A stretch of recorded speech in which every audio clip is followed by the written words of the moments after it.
I lied about my baby daddy. Now he knows I'm pregnant and wants answers.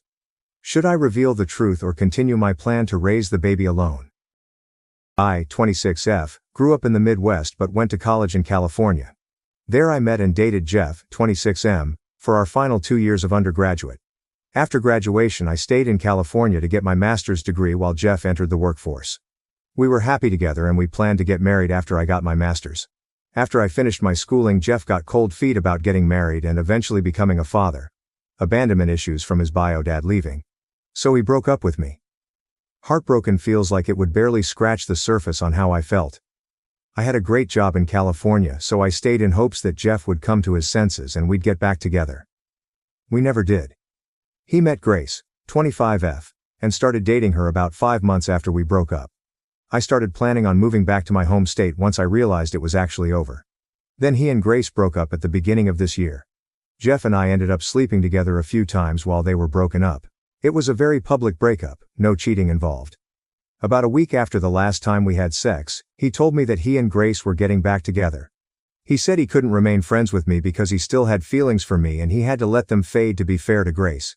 His final words to me were to not call him unless I was literally dying and just wanting to say goodbye. I left California behind 3 weeks later. 2 weeks after I had returned home I found out that I was pregnant. It's Jeff's. I wasn't going to be that girl that uses a pregnancy to get a man back, so I deleted all my social media accounts and made new ones that don't have my name attached to them. The only Cali people I added were trusted friends who I knew either had no connection to Jeff or who were loyal to me and wouldn't tell him my new accounts. Early in my pregnancy I made the mistake of checking out Jeff and Grace's respective profiles and saw that they refer to each other as low ML, and Jeff even had a picture of them captioned saying he was gonna marry that girl. That broke me all over again, and I have since blocked them both and decided I had to move on with my life. I'm now 6.5 months pregnant. Since moving back I have bought my own house in my home state and have been busy building a nursery for my baby. I already love this little baby in my belly and I feel 100% confident that I can raise and provide for him on my own with minor help from my family. One of my best friends back in California was having an engagement party. I won't be able to attend the wedding as I'll be busy with a newborn when it happens, so I decided to fly out to see my friends and offer my congratulations to the couple before my life becomes baby-centric. I got into town on Thursday, and honestly had a blast seeing all my friends yesterday, even though it's only been about 6 months since I last saw them. They were all respectful of my wishes not to take pictures of me below the chest. They did post some pictures of me online, but from the angles it just looks like I gained some weight in my face. Nothing that would give away my pregnancy. It's a couple days before my flight back home and the friend that I'm staying with suggested we go to the store because she wanted to get a scrapbook for our engaged friend. So we went to the store, and as we were getting ready to leave I saw Jeff's cousin Tanya, 22-ish, F, walk in. I talked to her several times at Jeff's family gatherings over the years, but we never really got along. She was always a bit too gossipy for me to like her. So of course she was the last person I wanted to see. The first thing she did was loudly announce that I was pregnant as if everyone in the store couldn't tell just by looking at me. Then she starts grilling me asking if Jeff knows. I said no and that he doesn't need to know as it's not his. That was a lie obviously, but I didn't want to open a can of worms. Tanya then tells me with how big my belly is that I'm far along and asks how I could move on so quickly. I told her that Jeff and I broke up a long time ago. She responded saying that everyone knows we were still hooking up at the beginning of this year. I did not know that was common knowledge. I figured Jeff would have kept his mouth shut about that. Anyway, I lied and told her that I already had a new boyfriend and that I was 5 months pregnant. She seemed to accept that and awkwardly congratulated me. My friend and I paid for her stuff and left immediately after that. I prayed that would be the end of it. Like I said, Tanya is a gossip, so of course she went and ran her mouth about seeing me pregnant just a few hours later. Now a bunch of my friends have messaged me saying that Jeff is blowing up their inboxes trying to reach me. None of them have told him my new number or social media, so he has no way of reaching me himself. My flight back home isn't for another 2 days and I'm freaking out. Some of my friends are saying that I should just tell him the truth now that he knows I'm pregnant. I still say I can get by pretending it's someone else's and that I'm not far enough along for it to be his. I honestly just want to ignore him and go back home. However, I'm having some doubts that that's the right choice and there isn't a consensus on what to do, so I'm turning to internet strangers. TLDR. I got pregnant by my ex. Moved away, planning to raise the child myself. His cousin saw me and told him I'm pregnant. Now he's trying to get a hold of me and I just want to go home and ignore him. Should I tell him the truth or just go home? Update 1. Hi everyone. So the consensus on my post was to tell Jeff about the baby being his. Even from just the first few comments that seemed clear. We did end up meeting up. It wasn't particularly interesting or dramatic, but if anyone cares, here's what happened. He got a hold of the friend I was staying with on Instagram. I wanted to just talk to him on the phone, but he insisted we talk in person ASAP. In retrospect, I should have just waited until the next day, but I kind of just wanted to get it over with, and it seemed like he did too. TBH, I thought he was going to tell me that he wanted nothing to do with the kid, because I didn't see any other reason why he wanted to talk in person right that second. Keep in mind it was almost 10 at night at the time. So my friend and I went to his parents' house where he was waiting. His parents always treated me like family, so I guess I felt comfortable being there, even though we probably should have met at a neutral location. When we got there, Jeff's mom answered the door. She hugged me and I could tell she wanted to touch my stomach, but she restrained herself and didn't even ask, thankfully. I always liked her. We made awkward small talk as she led me to the living room. It was clear that they had just had a party, as it was still messy with a bunch of drinking cups lying around and confetti on the floor. On the couch was Jeff and Grace holding each other's hands. I was surprised that I honestly felt nothing for him at first. His stepdad offered me a seat, but I chose to stand. I wasn't planning on being there long anyway. Jeff started off saying that I might be able to fool Tanya, but he knows there's no way I would have ever met a new guy and gotten pregnant that fast. So he asked why I didn't tell him. I told him the truth, that the last time we spoke he told me not to contact him unless I was literally dying. And I'm not dying. He told me that he was trying to be respectful to Grace and that obviously this would have been an exception. Grace chimed in to tell me that I ruined her proposal. I found out later, third-hand info, but knowing Tanya I believe it, that the party at his parents' house was for him to propose to Grace in front of all their friends and families.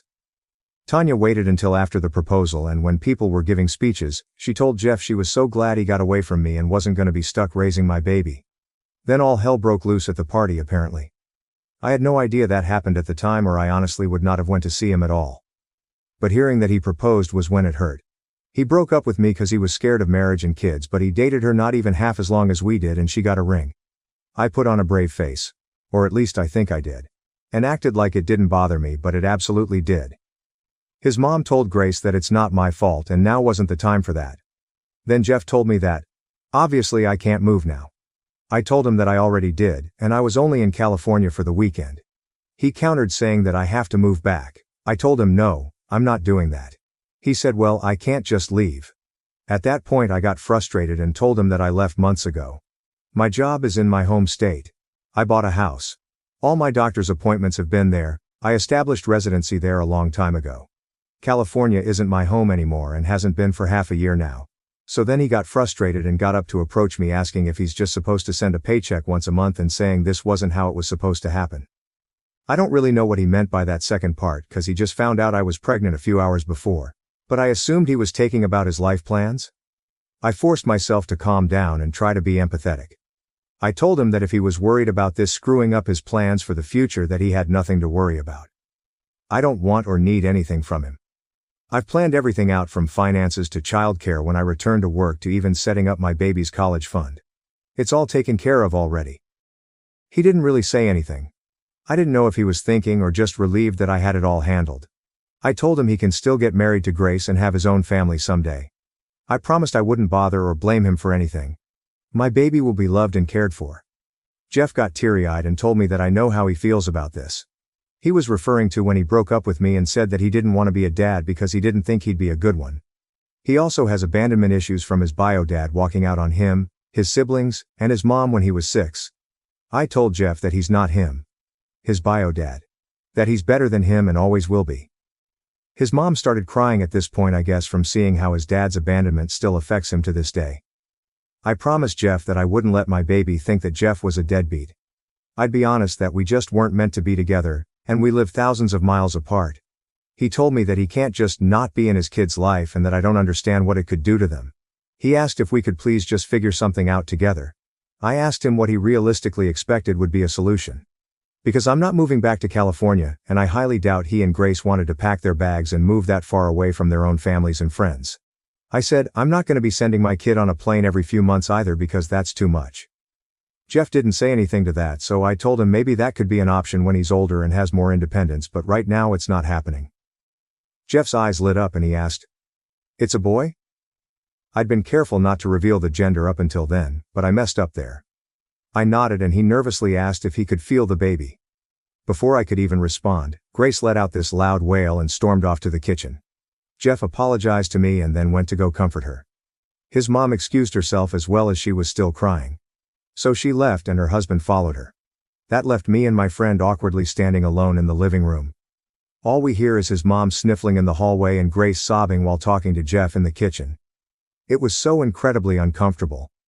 And I know many will hate me for this, but I just felt overwhelmed by the whole thing.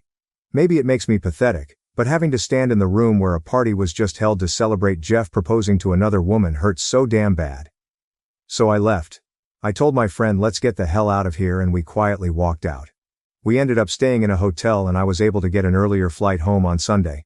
Now I'm back home and putting my focus back on the nursery. I told my friends that I had talked to Jeff and I apologized if he still tried to reach me through them. I advised them to block him if it's too much. I know this isn't the end of things. I'm planning on reaching out to him again eventually. Even if he broke my heart, I still care about him, and I won't deny him a relationship with his kid if that's what he really wants. I have no idea how it's gonna work and I'm only allowed to update once, so I apologize that I won't be able to tell anyone who cares how it all turns out. Thank you for the advice on my last post. Even though everyone was downvoting me and the post itself, it was nice to get opinions without bias. Update 2. First, I've seen a lot of comments saying that Jeff proposed to Grace within a few months after they started dating. That's not true.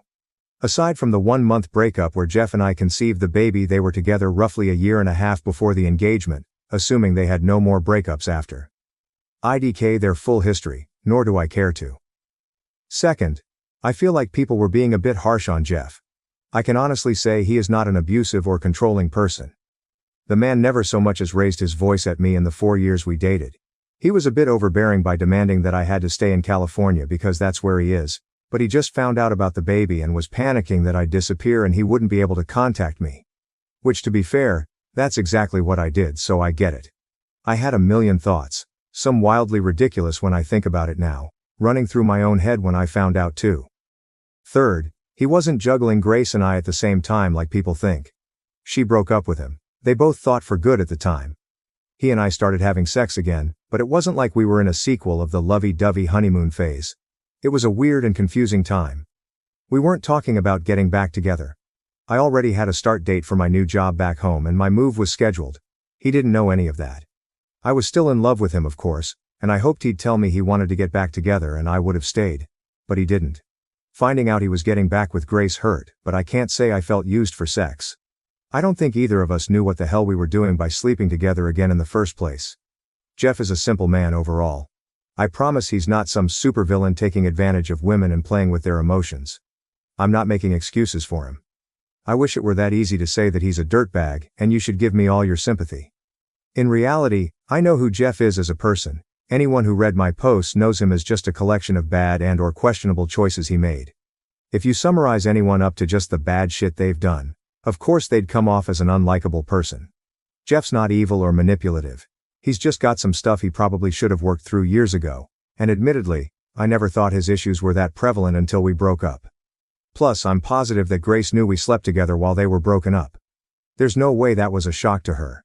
He would have told her himself, and even if he somehow hadn't, if Tanya knew, then everyone else knew shortly after. Guaranteed. Lastly, I appreciate everyone concerned about any custody issues that may arise from this. I was also amused by the people who were hyping themselves up thinking that I was delusional and actually gonna be forced to put my baby on a plane by court order. I'm not sure why so many people on Reddit are used to dysfunctional relationships where judges and a huge custody battle need to be involved, but that's not us. Jeff and I were together, and very much in love for years. It might be hard to picture that when you've only read about the shitty end of our relationship, but everything before the breakup was an ideal relationship, which is exactly why it hurt me so much when he ended it. Things are weird now, but we don't hate each other. Our default option, even in a complicated situation like this, is not, we're taking this to court. That would be the last resort. I'm sure we'll work it out between ourselves long before it ever gets there. So on to the actual update. I planned on contacting Jeff after a couple weeks. I wanted to take time to gather my own thoughts and figure out what I wanted to say. Instead, I got phone calls from his number about a week after I returned home. He left a voicemail asking me to call him so we could talk.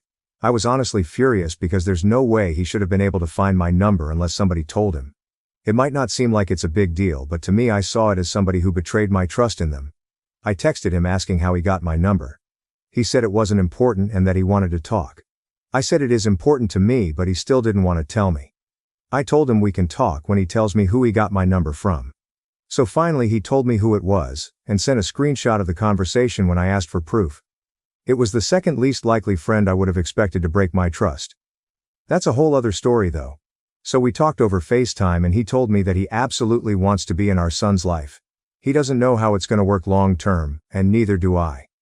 There was no threat of lawyers or his mom shouting grandparents' rights in the background like people were expecting. We're adults and we'll figure it out.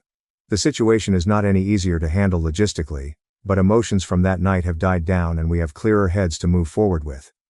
He did, however, have the audacity to tell me that he hates that I didn't tell him much sooner, and that I wasn't planning to tell him at all until Tanya found out, because he thought we meant more to each other than that.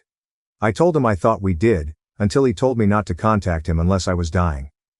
That shut him up quickly because he knows now that it was an extreme and unnecessary thing to say even if he wanted to cut contact with me. He apologized for it and I apologized for not telling him about the baby myself. That's all we can really do. We're about to co-parent a child together so we don't get the luxury of holding a grudge with one another over past slights. He also told me that he and Grace are no longer together. He claims that it was a mutual decision, but that sounds too easy to me. How do you go from newly engaged to broken up in 18 hours with it being a completely clean process? I'm guessing he's just sparing me the ugly details on what must have actually happened. I do feel bad for Grace. Other than incorrectly assigning blame for her ruined engagement party, she didn't do anything wrong. I don't know her personally, but her proposal night should have been one of the best nights of her life, and it was ruined. I wouldn't want that for any woman. And because I know what everyone is gonna say, no, I am not seeing this as an opportunity to get back together with Jeff. Honestly, my focus is on my son right now. I'm not thinking about jumping into a relationship with anyone, much less the man who broke my heart once already. I think Jeff and I need to figure out how we're gonna co-parent first and foremost.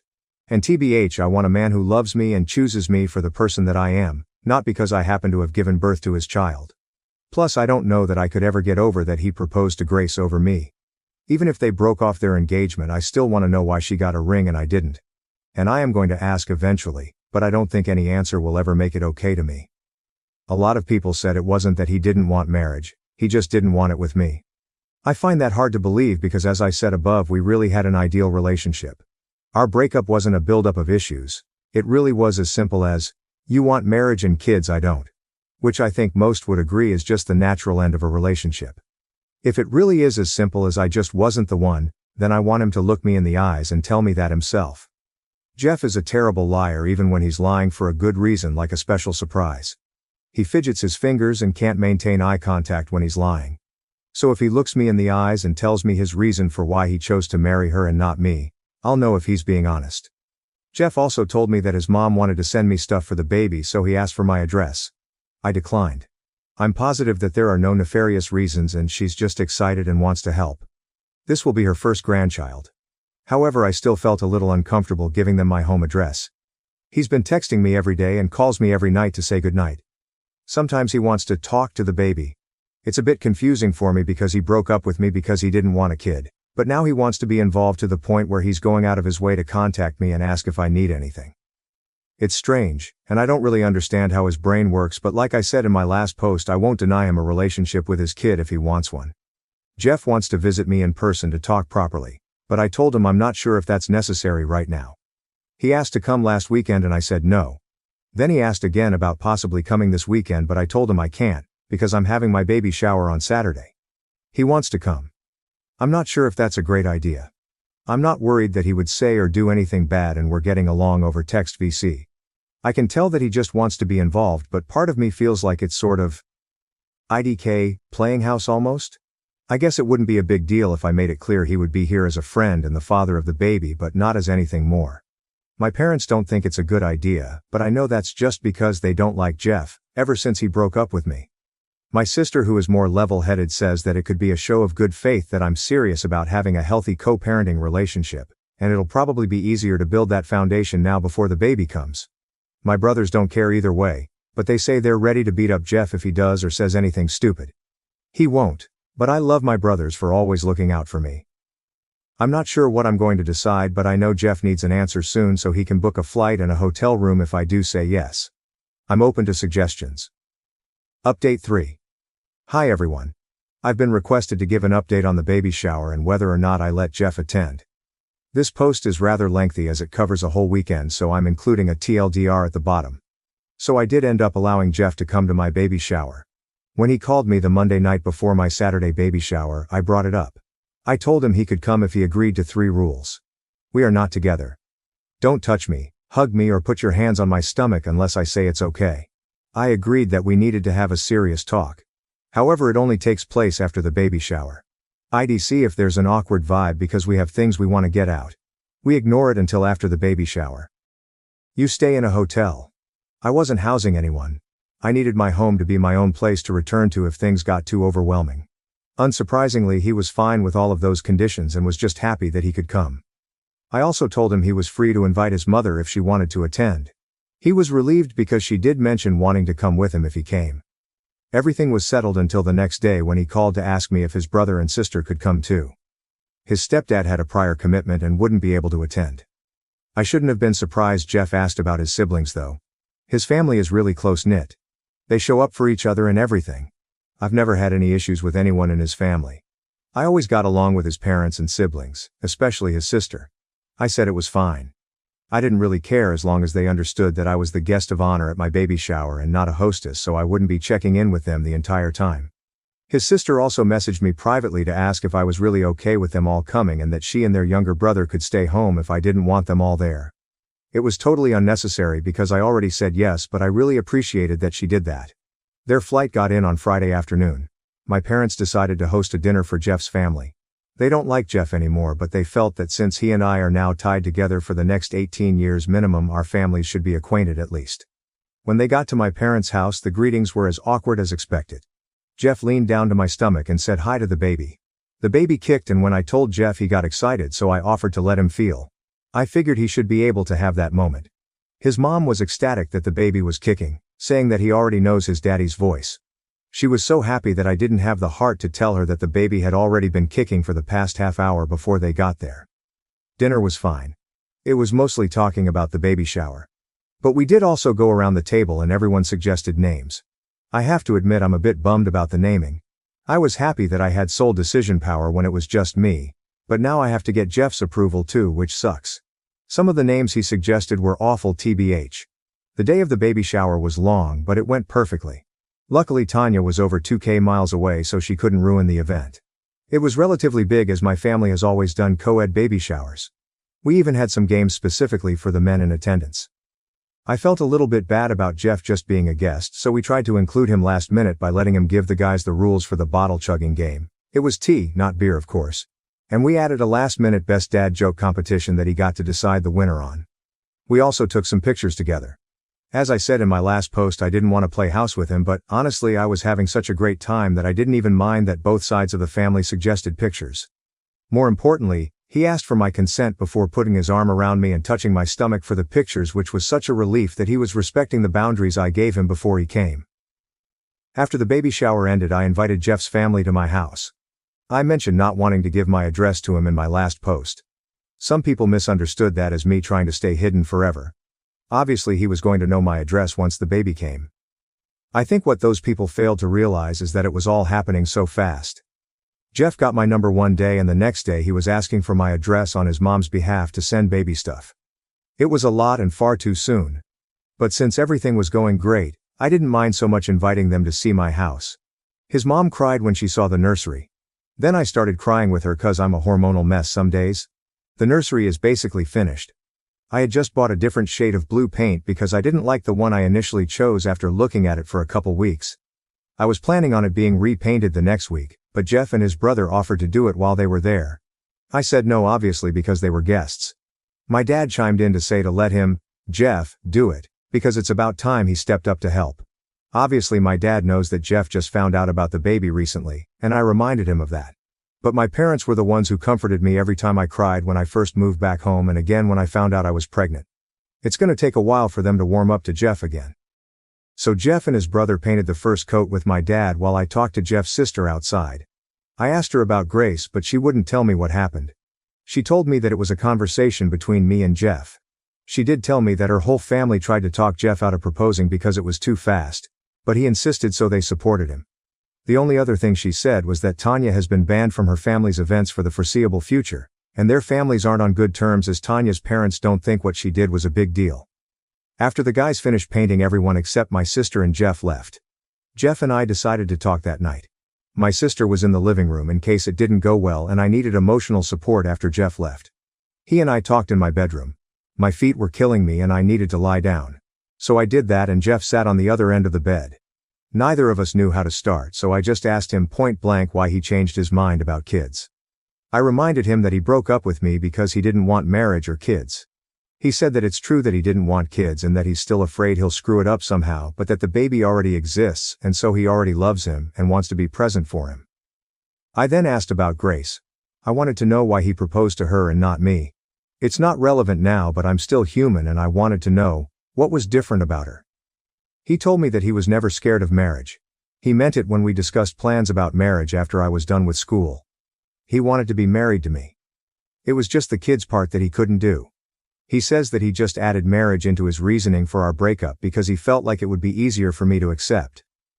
In his head I might have been able to overlook the kids thing at least for a few years, but he knew if he said he didn't want marriage either, then I wouldn't stay. IDK. Why he didn't just talk to me about it. Instead, he broke my heart because he thought he was setting me free. As for why he proposed to Grace, she was on the same page as him regarding children. She didn't want them. He said he talked to her about getting a vasectomy, and she was on board with his decision. He admitted that they moved too fast. She was pressuring him to propose to her and she wanted the big party, so the proposal wasn't a surprise event. Everyone knew what it was gonna be, including Grace, as she practically planned the thing herself. All of his family tried to talk him out of it and wait a bit longer, but he was afraid that he would lose another woman and didn't want to make the same mistake again. His words, not mine. I asked why they broke up because I didn't believe him that it was a clean, mutual decision. He said it was mutual but a bit messy. Apparently he and Grace talked that next day after everything went down. She told him that I ran away and to just let me go. She said she was willing to reconsider kids if he realized that he changed his mind, but that she didn't want to be a stepmom to my child. She basically gave him an ultimatum. He could choose either her or the baby, but not both. He asked her for the ring back right then and there. Apparently she threw it at him along with a few other heavier objects. He says they're fully done. He tried to do the sweet talk thing, telling me that he's glad it was me and not her that got pregnant. He says I saved him from making a huge mistake in marrying her. He regrets everything and wishes that he could redo the last 2 years and never break up with me. Then he asked if I could ever see us getting back together. I got frustrated at that point, and told him that he can't just keep jumping back and forth between us. He tried to defend himself, and while I agree that I don't think he does it with ill intent, it is what he's doing. I told him that he keeps letting his fear make hasty decisions for him and he needs to work on that with a therapist. I'm about to raise a baby. I don't need to be raising a man too. He did agree to go to therapy to work on his issues. Whether he actually does it or not, I don't know. I did make it clear that he needs to go into it understanding that it's for his and our son's benefit, and not just to win me back, because that's not my focus at all right now. That was pretty much it for our talk. At some point he ended up laying down beside me, so we were facing each other. There was no touching. We just talked while laying beside each other. I got sleepy and he left in an Uber back to his hotel. They were supposed to leave on Sunday, but their flight back home was delayed by a day due to the weather in California. So the next morning they all came over and Jeff and his brother finished the second coat of paint on the nursery. It came out perfectly. I'm really glad I went with the second color choice. I made the guys lunch as a thank you for their work, even though they were both happy to do it for their son and nephew. Jeff told me that he's planning on moving to my home state within the next month because he wants to be here for the baby's birth. His job does offer remote work, so he could do it without having to find a new job. As of now he says it would be temporary, but admitted that he doesn't know if he'll be able to leave once the baby is here. We'll see what happens. They left the next day while I was at work. Jeff stopped by my work to say goodbye in person. My coworkers all melted when they saw him say bye to the baby and promise him that he'd be back soon. They all think I should give him another chance for the baby's sake. Although I suspect that most of them are also easily swayed by the fact that Jeff is 6'3" and conventionally attractive, which they were constantly bringing up at my baby shower and when he came to say bye. Jeff and his family made it back home safe. I haven't heard much else about his plans to move here, but I imagine that will take a while anyway. TLDR. Jeff and his family came to my baby shower. Everything went fine. I got the answers that I wanted about why he proposed to Grace and why he changed his mind about being a dad. He's agreed to get therapy for his issues. We're moving forward with our co-parenting plan and he's likely going to be moving here, at least temporarily, when the baby is born. Comments. Just as an FYI, you still technically have sole naming power. If you don't want to exercise that right in order to keep the peace, be nice, that's up to you, but you don't have to. Honestly, it sounds like Jeff will go along with any name you like at this point just to keep you happy. I'm glad things are working out for you. Jeff's family sounds amazing. I see what you're saying, but I believe in choosing my battles. If my options are to find a name we're both happy with or risk bottled resentment from Jeff over me making a unilateral decision, because you're right, he would agree to me picking what I want just to keep the peace. I'm going with the first option. There are much more important things to hold my ground on regarding my child's future. I've seen people commenting on the surname too. Where I live, the kid almost always takes the dad's last name with few exceptions. Even my parents are expecting the baby to have Jeff's surname now that he's involved. While I wouldn't give any woman grief for wanting to pass her name on, it's not important to me. I know he's mine and that's all I need. Also, I've got 3 brothers, so the odds are extremely likely that our family name will be passed on through them anyway. I'm so happy for you. You indeed saved Jeff from marrying Grace, who seemed to be overbearing and domineering. I hope you and Jeff will co-parent peacefully. If you decide to give him a second chance, make him grovel. I bet his family are happy that Grace is gone. She sounds like a high-maintenance woman. Planning her own big engagement party after pressuring the guy to propose. Wow. Nobody said it directly, but I was definitely getting vibes that his family didn't like her very much. I don't know her personally, but she sounds a bit immature. Throwing things at someone during a breakup is just not okay. So Grace manipulated everything then. He was going to get married to the wrong person and regret it years later. I don't know if she manipulated him, but she definitely pressured him. He said that she told him she didn't want to waste her 20s on him if he wasn't serious about getting married eventually. He didn't tell me this, but I'm guessing maybe he told her about the reason for our breakup and she didn't want the same thing to happen to her, so she pressured him into proposing. Again, that's just a guess though. Oh, I have my own opinion, but girl, you are doing all very well and everything was perfect. He gave you a good explanation, and you gave him a great insight. I love what you said about how his fear was taking decisions, and advice. I hope all of you find your way, keep us informed. Yeah, his answer for every decision he made was, because I was scared of, which is just not a good way to go about anything. That's something he definitely needs to work on. My foster family of 11 years is kicking me out by the end of the week. I have nowhere to go and I feel broken. I, 18 male, was told earlier today that I need to pack up and leave by the end of the week. I still feel in shock. I was removed from my biological family when I was 7 due to issues with my parents. I was then placed in foster care and then matched with a couple who I will call the Peters. It's not their real name. No matter how much I actually want to blast their real info, I won't. The Peters were always really nice to me. And since I moved in when I was pretty young, after a while I started to consider them my parents. I called them Mom and Dad, treated them as my parents, treated their biological son as my brother. I wasn't their only foster child. They also have a 9-year-old boy who has lived with us for a little over a year. I was never adopted by them. I know why, because they live off the fostering allowance. Something that never really bothered me. They told me that it didn't matter, and that legality didn't make us a family. Which I believed. I went on their agency website earlier today and I found out that they are getting paid at least $2,400 for me per month. Or at least they were. Since I turned 18, they stopped getting the allowance. However, they applied for a staying put arrangement for me, which meant they would continue getting paid something as they continue to support me and let me live with them. It wasn't as much, I think it was like $1,000 per month. They told me they had it approved until I was 21, so I thought I'd be able to stay at least until I finished uni. They sat me down today and told me I had to leave. They told me that fostering is a business and that they couldn't afford to keep me on just the stay put arrangement allowance. They told me I had until the end of the week. 4 days. How generous of them. They said they need my room because they want to get a new foster placement. They literally told me it's not personal. Like that makes me feel any fucking better. They said they would still consider me like a son, not their son anymore. Like a son, and that they want to keep in touch. What a joke. They choose to kick me out. An 18-year-old with no job, no income, no nothing. About to start university. Yet their bio son who is 25 gets to stay? So yeah. I guess fuck me, right? I'm just the one no one ever wanted. I guess I wasn't ever truly part of their family. Relevant comments. Accomplished Emu 591. I am sorry for your situation. However, you should contact the agency that was paying them, tell them what they did, and ask for referrals to other organizations that can provide you assistance with finding employment and attending uni. It is even possible that your report of their behavior would make them ineligible for further paid foster placement. Not likely, but possible. No address 1159 responding to Accomplish EMU 591. Calling your former social worker is 100% a great idea, OP.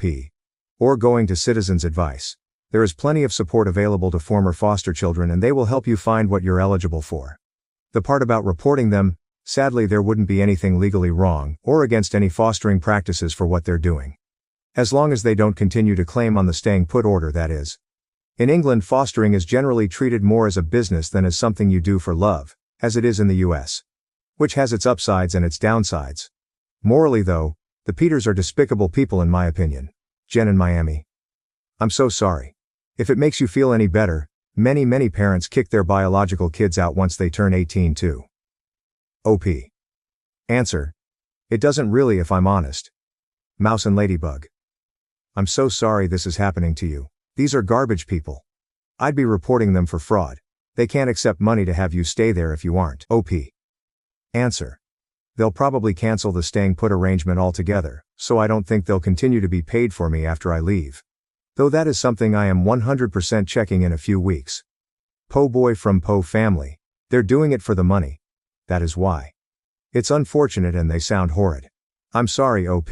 I hope it all works out for you. Leaving will suck, but at least you won't be surrounded by greedy leeches. OP answer. I thought they were my family. I'm genuinely considering going no contact with them after I'm set up whatever I'll end up doing next week. Cucky 94. You absolutely should. You were 7 when you went into their care. They denied you the opportunity to find a real family who love you for you and not the dollars you brought in. Fuck them. You deserve better. OP answer. I doubt anyone would have adopted me. I wasn't a great kid, in truth had more issues than a hospital piss pot. I wasn't a great kid in any sense. But I changed. Genuinely I changed. I can't help but wonder if this is because of how I was as a young child.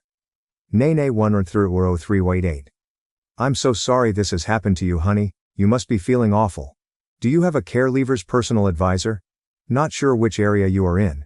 They should be supporting you to find move-on accommodation in a supported setting if needed, or support you to approach your local housing office for support. Without cause, your foster family cannot give you 4 days notice to leave. They would need to give formal notice, which is usually about 4 weeks.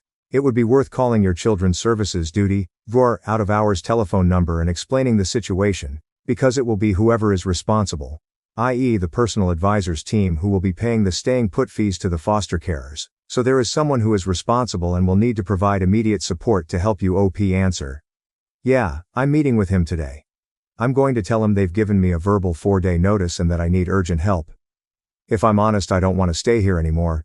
The whole dynamic has changed and none of them even look me in the eyes now. But I'm not going to make myself homeless, so I'll stay until I have accommodation and I'm not leaving the house until I do. Brightad 3 is 06.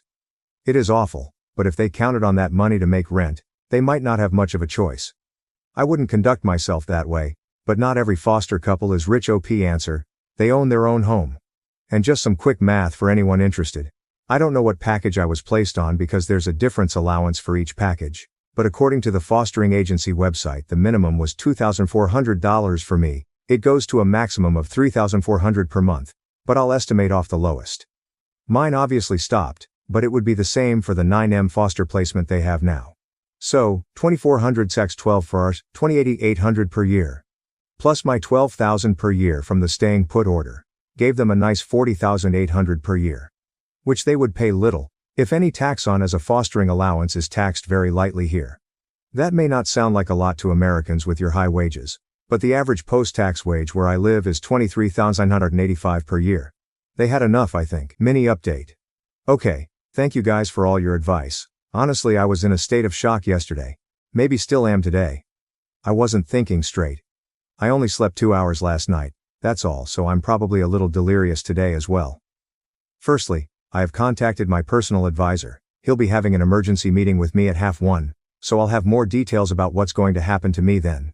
He'll hopefully be able to sort out emergency accommodation for me.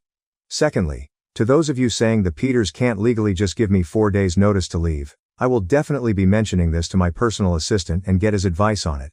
I don't want to stay here any longer than I need to because they told me it's like I don't exist. They just look right through me. But I'm not going to move out until I have safe accommodation for me. I will outright refuse. I am not going to be made homeless. Thirdly, those of you saying contact my uni, I have an offer from them, but it's only conditional if I get my predicted A levels. Hopefully I will, but since I'm not technically a student yet, I don't know if they will actually provide any support yet. Finally, I am also going to ensure that the staying put allowance stops. I will tell my personal assistant today that it should surely be stopped if I'm not living with them. Luckily, I have some money saved. Some people here have said I should be entitled to a bursary when I start uni, and I'll have my maintenance student loan to help me. I've already started looking for a job. Relevant comments Snaggleth00T4. Good luck. I'd cut all ties with them. They are not good people. Celebration Main, 8329. Good luck OP. I am here rooting for update 2. Okay, hi everyone, I just got home and am feeling incredibly tired, so this is just going to be a short update. Basically, I had a big long meeting with my personal assistant and he was very sympathetic and felt upset that the Peters are treating me this way. We had one meeting and then I went to get food while he spoke to the Peters directly, and then I came back to meet him again to let me know everything that has happened. He's putting me on the list for social housing. I am hopeful that it will not be long until I am able to get my own house. I recorded the meeting because I'm so sleep deprived, and also, I have really bad memory processing for long things like that because of my dyslexia, autism or something, I'm not sure. I can listen to it again tomorrow after I've slept, but from what I gather they will help me with paying for rent costs. I will also get some money to help pay for furniture and things like that. When he spoke to the Peters, I don't know if he said they had to keep me housed for a while or asked them to. I'm not sure. But they've agreed to keep housing me until the end of August, so at least I don't have to worry about everything happening in 3 days. He did tell me that if I feel uncomfortable, I can be moved into a youth hostel place while they wait for a property to be available for me. But I said, if I can, I would rather stay with the Peters until I am ready to move. Even if it makes me feel a little uncomfortable. He told me they will continue getting paid the staying put allowance until the day I officially move out, and then it will be stopped. On a completely separate note, my best friend and I had a huge argument earlier. He said that I'm being ungrateful, and honestly what he said really hurt me. We had a huge argument. I just thought out of everyone he would get me and understand what I was going through. Maybe not. Maybe I'm being unreasonable. I am really tired, so maybe my emotions are just not being controlled well at the moment. I am going to talk to him tomorrow after I've slept, and I'm hoping this argument will just blow over because I need him at the moment. I don't feel like I have anyone else. Oh, and I haven't read all the comments because I didn't expect to get so many. Thank you everyone who has offered support. It is genuinely so sweet and I am so thankful. Relevant comments Gen 820. Glad things are working out. Don't worry about your friend. Right now you are in survival mode. Trying to make sure you aren't on the streets. Hope everything keeps working out for you. OP answer. He said I should be grateful that they kept me that long anyway. Like the fuck? I'm not a pet. He also said some other things like how it's good that they're going to help another child like I was.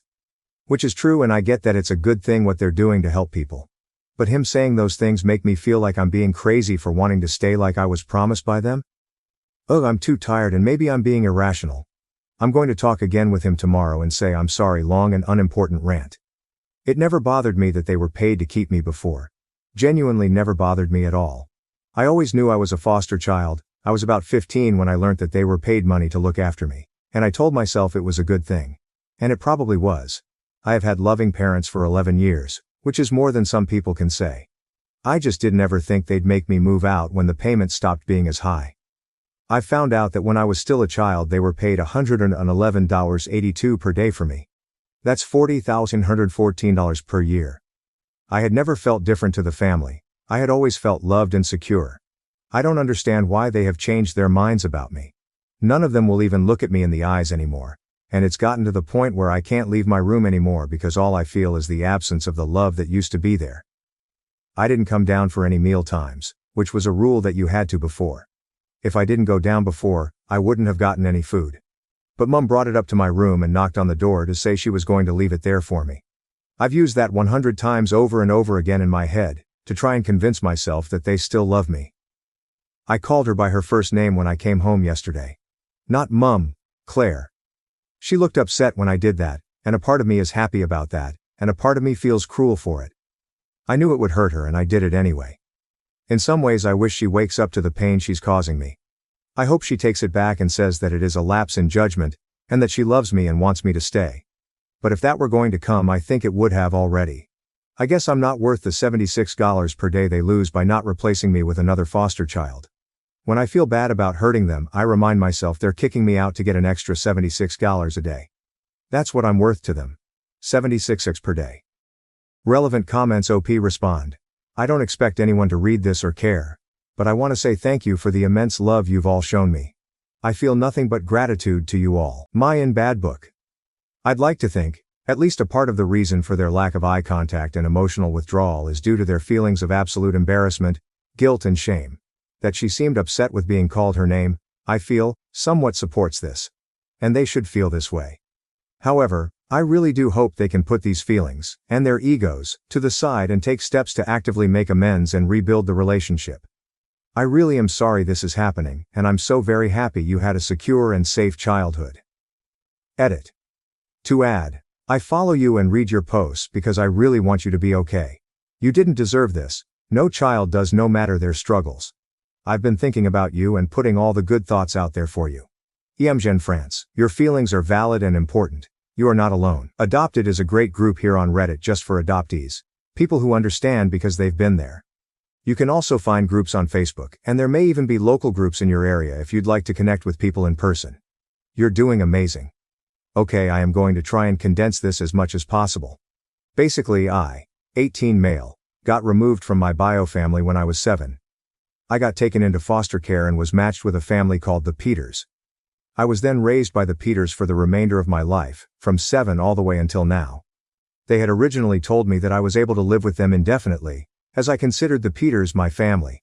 And they applied for a stay order with me, which basically means they continued to get paid something like $250 by the government to recognize that they're continuing to support a former foster child, me, after my 18th birthday. As I said before, I was always told by Peters I could stay as long as I needed to set myself up in life. Their bio son, who I considered my brother, is 25 and still lives with them. He doesn't work but graduated university 2 years ago. I have a conditional offer at a local university which I'm studying classics with aims to become a teacher.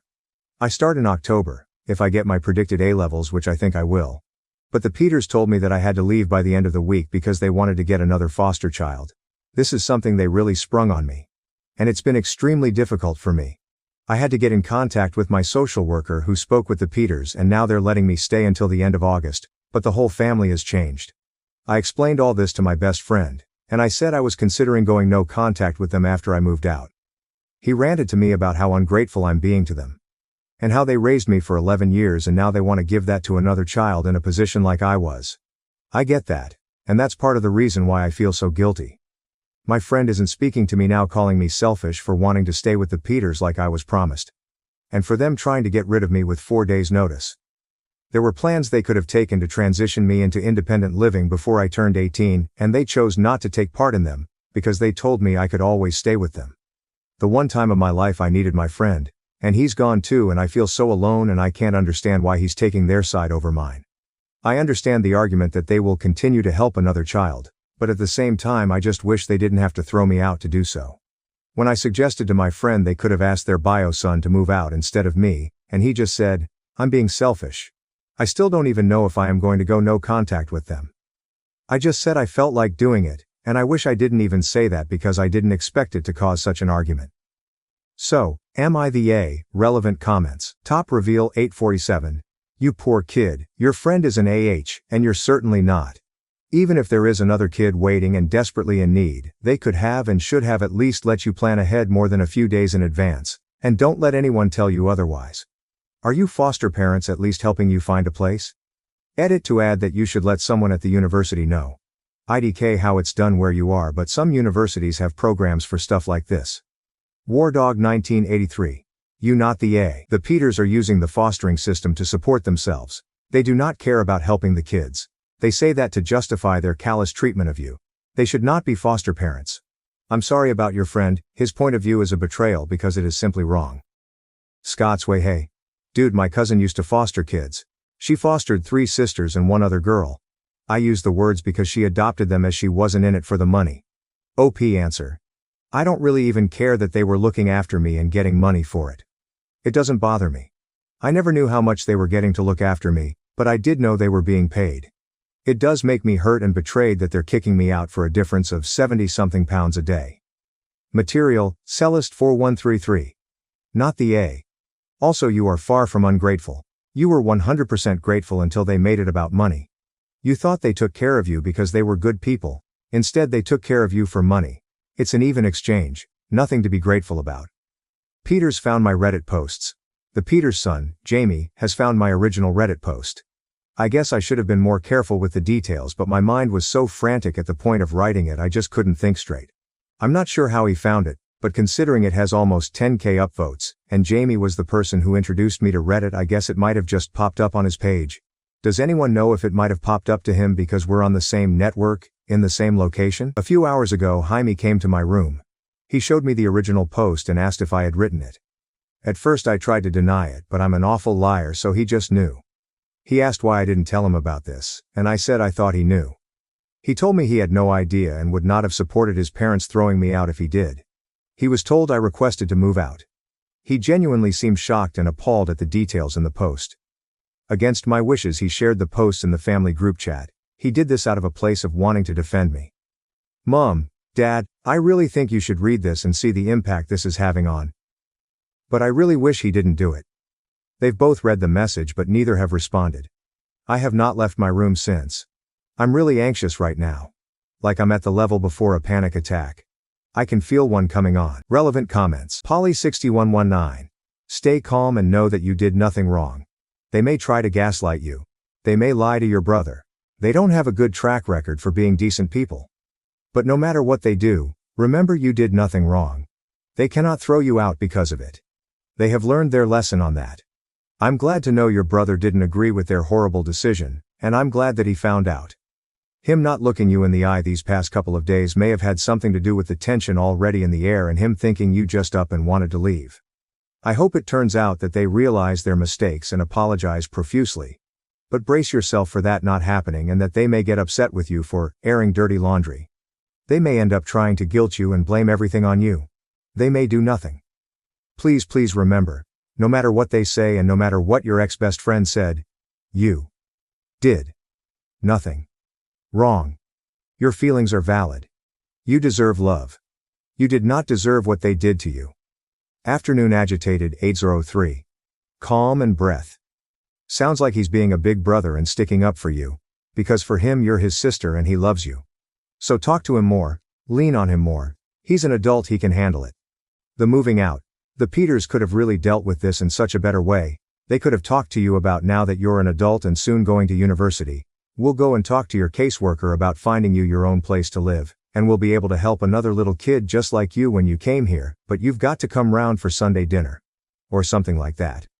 They handled this so badly, saying yes you can stay till 21, then telling you exactly the money they receive, and then telling you to get out by the end of the week. Where did they expect you to go, FFs? Do the foster parents not work at all? Or are the children their only job? And although he's being a good brother to you right now, if he finished uni 2 years ago, why isn't he working or getting training or something? 2 years of not putting his degree to use will show those in whatever field he did the degree in that he has no work ethic at all. I've just tonight been reading through all your posts and I completely understand why you're thinking of going LC with foster parents. They've handled it really badly, and next time you see your caseworker, ask them, do foster parents not get training or anything on how to handle this situation of when a child is reaching 18? Tell the caseworker you want notes or something put on their file of how badly they have handled this, so that any future foster kids they look after, their file shows. This is what they do when the money drops down, so that a future caseworker can put the child's needs first and they don't go through what you went through. With your friend, he's being a bit of an asshole. I'm guessing by the language used he has the privilege of living with his birth parents his whole life and is in no danger of being told he has to get out in 5 days? He is not acknowledging he's in a position of privilege in this situation. I'd message him and say, "These last few days have been crazy, and although you wouldn't know what it feels like to be in this position, I was just looking for a friend to listen to. It's been a stressful and upsetting few days and I don't want to fall out with you. And just suggest something you usually do together if you play a computer game or just hang out. End it with, do you want to play comp hangout tomorrow? And leave it at that and see what they say." Fairy Rebels Wild, to the Peters. From OP's posts, it sounds like you had a genuine relationship with him. Or at least he felt you did. It's good that you were able to provide a stable family life for him. Considering that you had originally told OP he could stay and you had applied for him staying put, I'm going to assume that somehow your circumstances changed. That sucks. But you handled this in the worst way possible. You should have approached OP in a collaborative manner, explaining the situation. Phrased it as not being able to support him anymore, rather than fostering being a business. Explored if him getting a job and financially contributing would have helped. Actually help him connect with his personal assistant for those transitional services and with their advice, making a realistic move-out date. Everything you did was wrong. Saying fostering as a business taints every family interaction or affection as fake and transactional. I dare say pretending to be his family is worse than if you had kept it businesslike from the beginning. Verbal 4 days notice is actually heartless. How cruel and frankly, unrealistic, especially as you knew, being the ones to have originally allowed him to stay, that he wasn't applied to the transitional services yet. You can't expect him to continue treating you as family while you treat him as a former business colleague. Again, heartless and unrealistic. I hope you learn to be more empathetic to your future foster kids, or at least, be honest to them about your intentions from the beginning. What I'm going to send in the family group chat. Is this a bad idea? To Matt and Claire. I came to you as a 7-year-old. A 7-year-old who had never felt love or affection, or anything remotely nice. I was taught at a young age to fear those in authority. To fear the sudden changes in the moods of my birth parents. I was taught to bottle up my emotions and my pain and never show it. When I first came to you, my life was ruled by fear and anxiety. I know my behaviors back then were awful, and were a struggle to manage. I had been taught there were no consequences for some actions. And firm, scary and hard consequences for others. The worst part was that those actions never seemed to be consistent. I could do something one day and be praised by my birth family, and another day I would be beaten. Love was not something given, it was something earned. It was conditional and shallow. You both showed me another way. You showed me love and affection, and at first it felt confusing and hard to comprehend. I couldn't see myself as anything more than a nuisance. I couldn't see why someone would love me. I couldn't understand why you weren't beating me. Do you remember me telling you, "You can hit me if I am naughty, I won't mind"? Slowly you taught me to trust and love myself, and those around me. You showed me that no matter what I did, you wouldn't give up on me. You wouldn't send me away or hate me. And I really tried to make you. I know that. I was scared. You made me realize that it wasn't my own fault I was in care, and that I wasn't to blame for the things that happened to my birth family. You showed me appropriate outlets to my fears. You showed me love, compassion, and kindness. The first day I remember feeling truly safe was when I was sitting in your arms at 8 years old watching Shrek. I still think back to that moment. It probably just felt like another day to you. But to me, it is a core memory in my life. It's a moment that shapes the way I see myself. You sat up with me when I was worried about moving up to secondary school. You comforted me when my birth mom told me she no longer wanted to be part of my life. You were there when XX broke up with me when I was 15 years old and I felt like my whole world was ending again. You encouraged me to go beyond my studies and apply to university. The most important thing you showed me was that I was worthy of being loved and respected. You never gave up on me. I am who I am today because of what you did. I look at myself and I see compassion, care and kindness. And in those traits I see you. You weren't my birth family, but you were my family. My only family. I don't know what changed. Why has there been a switch? Why have you gone from the loving and caring parents you were?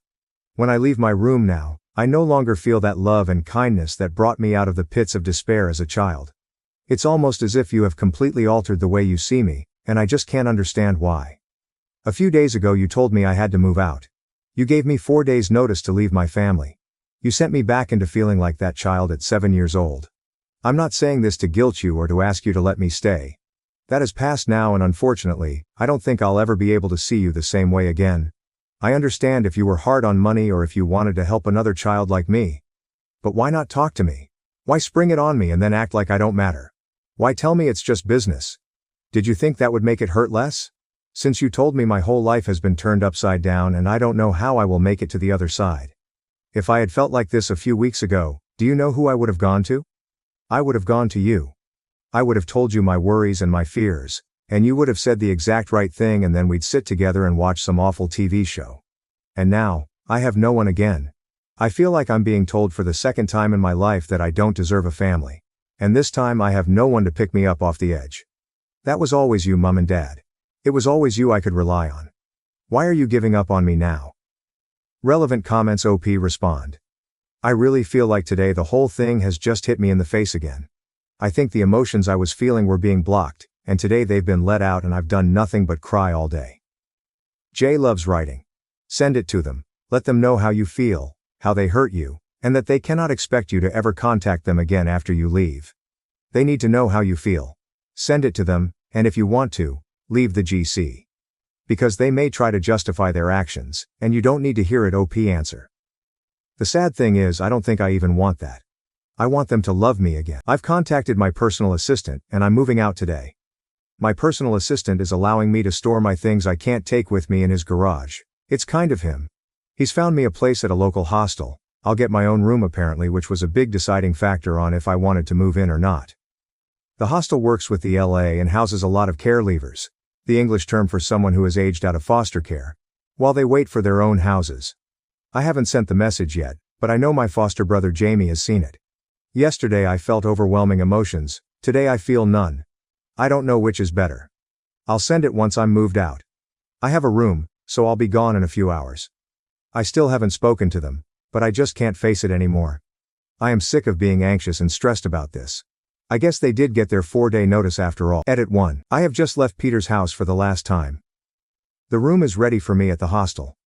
I feel so weird and sad and lonely right now. I've ordered myself a pizza to have for dinner today. And my PA even paid for it. I just want to get in bed and cry. My head is spinning thinking about everything I need to do. Wish me luck, everyone. Edit 2. I want to clarify something. I was hurt and in shock when I wrote my first post, but I want to make it understood that I was never eligible to be adopted. At first the end goal for me was to reintegrate myself into my birth family. By the time we knew that was never going to happen, I wouldn't have accepted adoption as I wanted to keep my legal ties with my birth family. The Peters always told me it didn't matter that I didn't want to be adopted, and they loved me the same anyway. Maybe it wouldn't have changed anything, or maybe it would have. They were paid fortnightly for caring for me, and they would get $1,865.48. That's $4,702.48 per year they got just to raise me, which is about $52,295.77. I keep thinking about that number. Was that all I was? I wonder what I would change if I could go back in time. Edit 3. I am settled in the hostel now. It's not exactly luxury, to say the least. But at least I'm here now.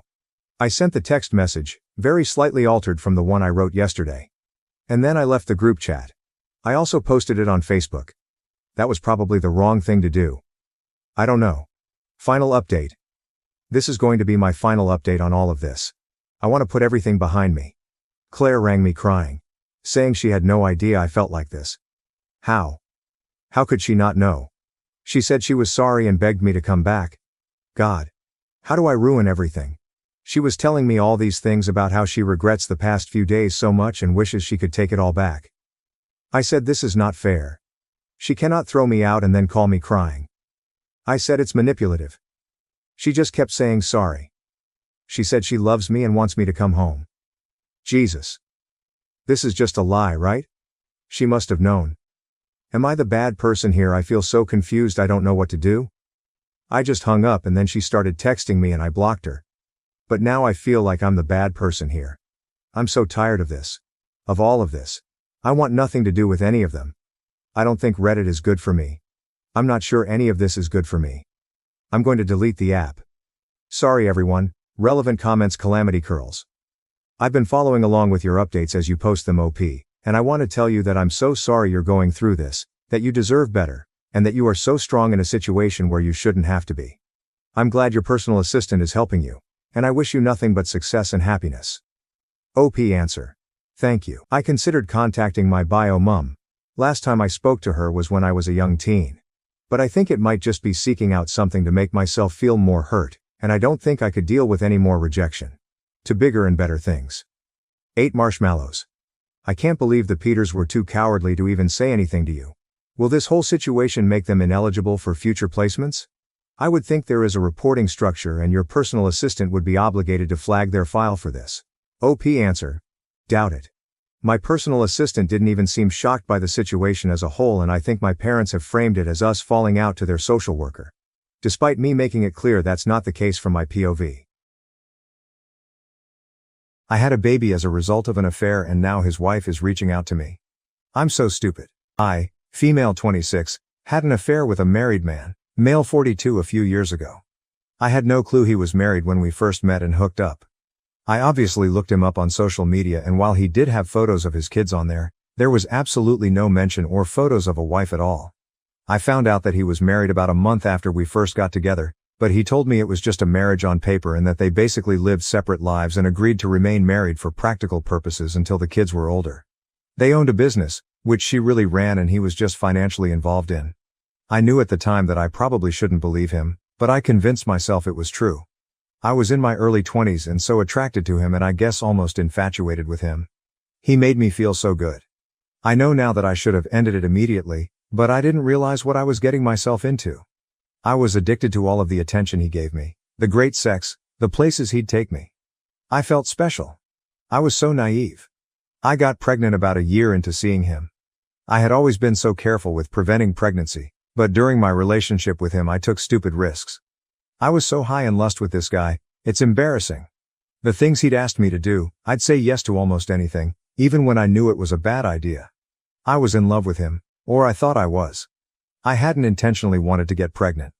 I would of course dream about being his wife and having a family, but I knew that wouldn't be a possibility while he had this arrangement with his actual wife. I didn't get pregnant on purpose with any intention of him leaving her for me, even if I wished that we could be a real, normal couple. I was surprised by how excited I was to be pregnant with his baby. I wanted that baby once I found out I was pregnant. The thought of carrying this baby of the man I loved was so special to me, but I knew he probably wouldn't feel the same. I told him I was pregnant and he told me I couldn't keep the baby. I expected his reaction, but I was devastated, and it hurt me to my core that he didn't feel the same way I did.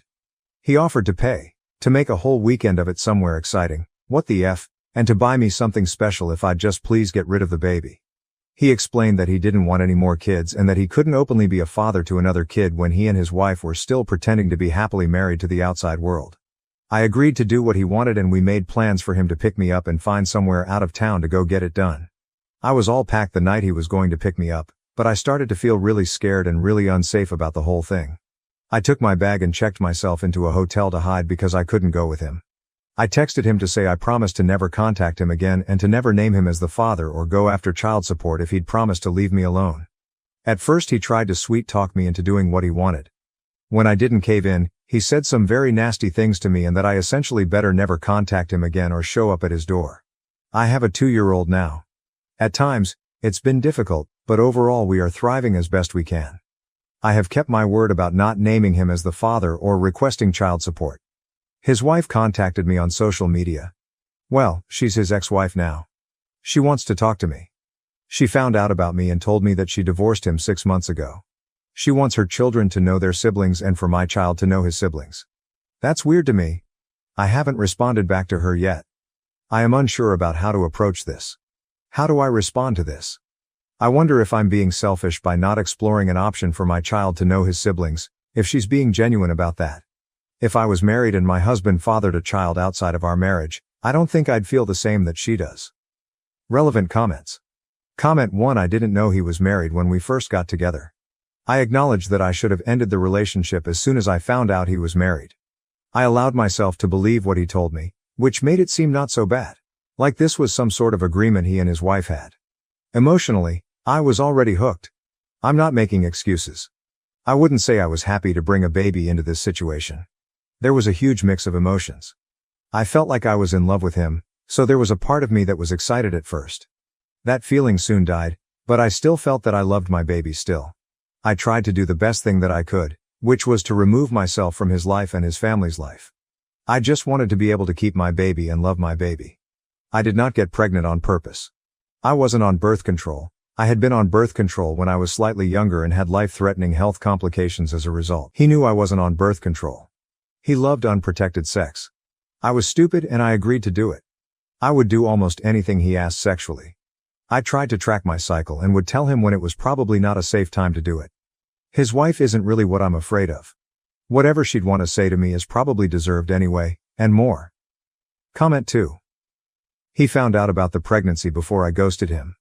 And upon finding out I was pregnant with his child, there was absolutely no real discussion about what we were going to do.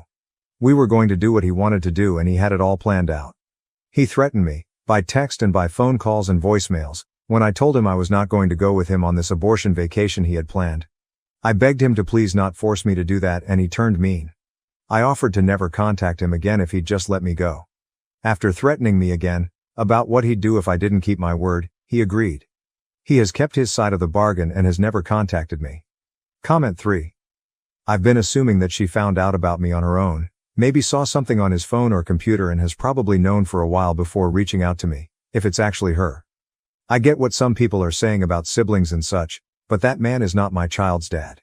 He is the dad of his older kids, but he's not the dad of my kid. I'm still young and I hope to have more children one day, and those children would be my son's siblings. I hope to find a man who loves me and my son and with whom I can have a legitimate relationship. I haven't been with another man since I ended things with this guy. I actually just went on 2 dates for the first time very recently.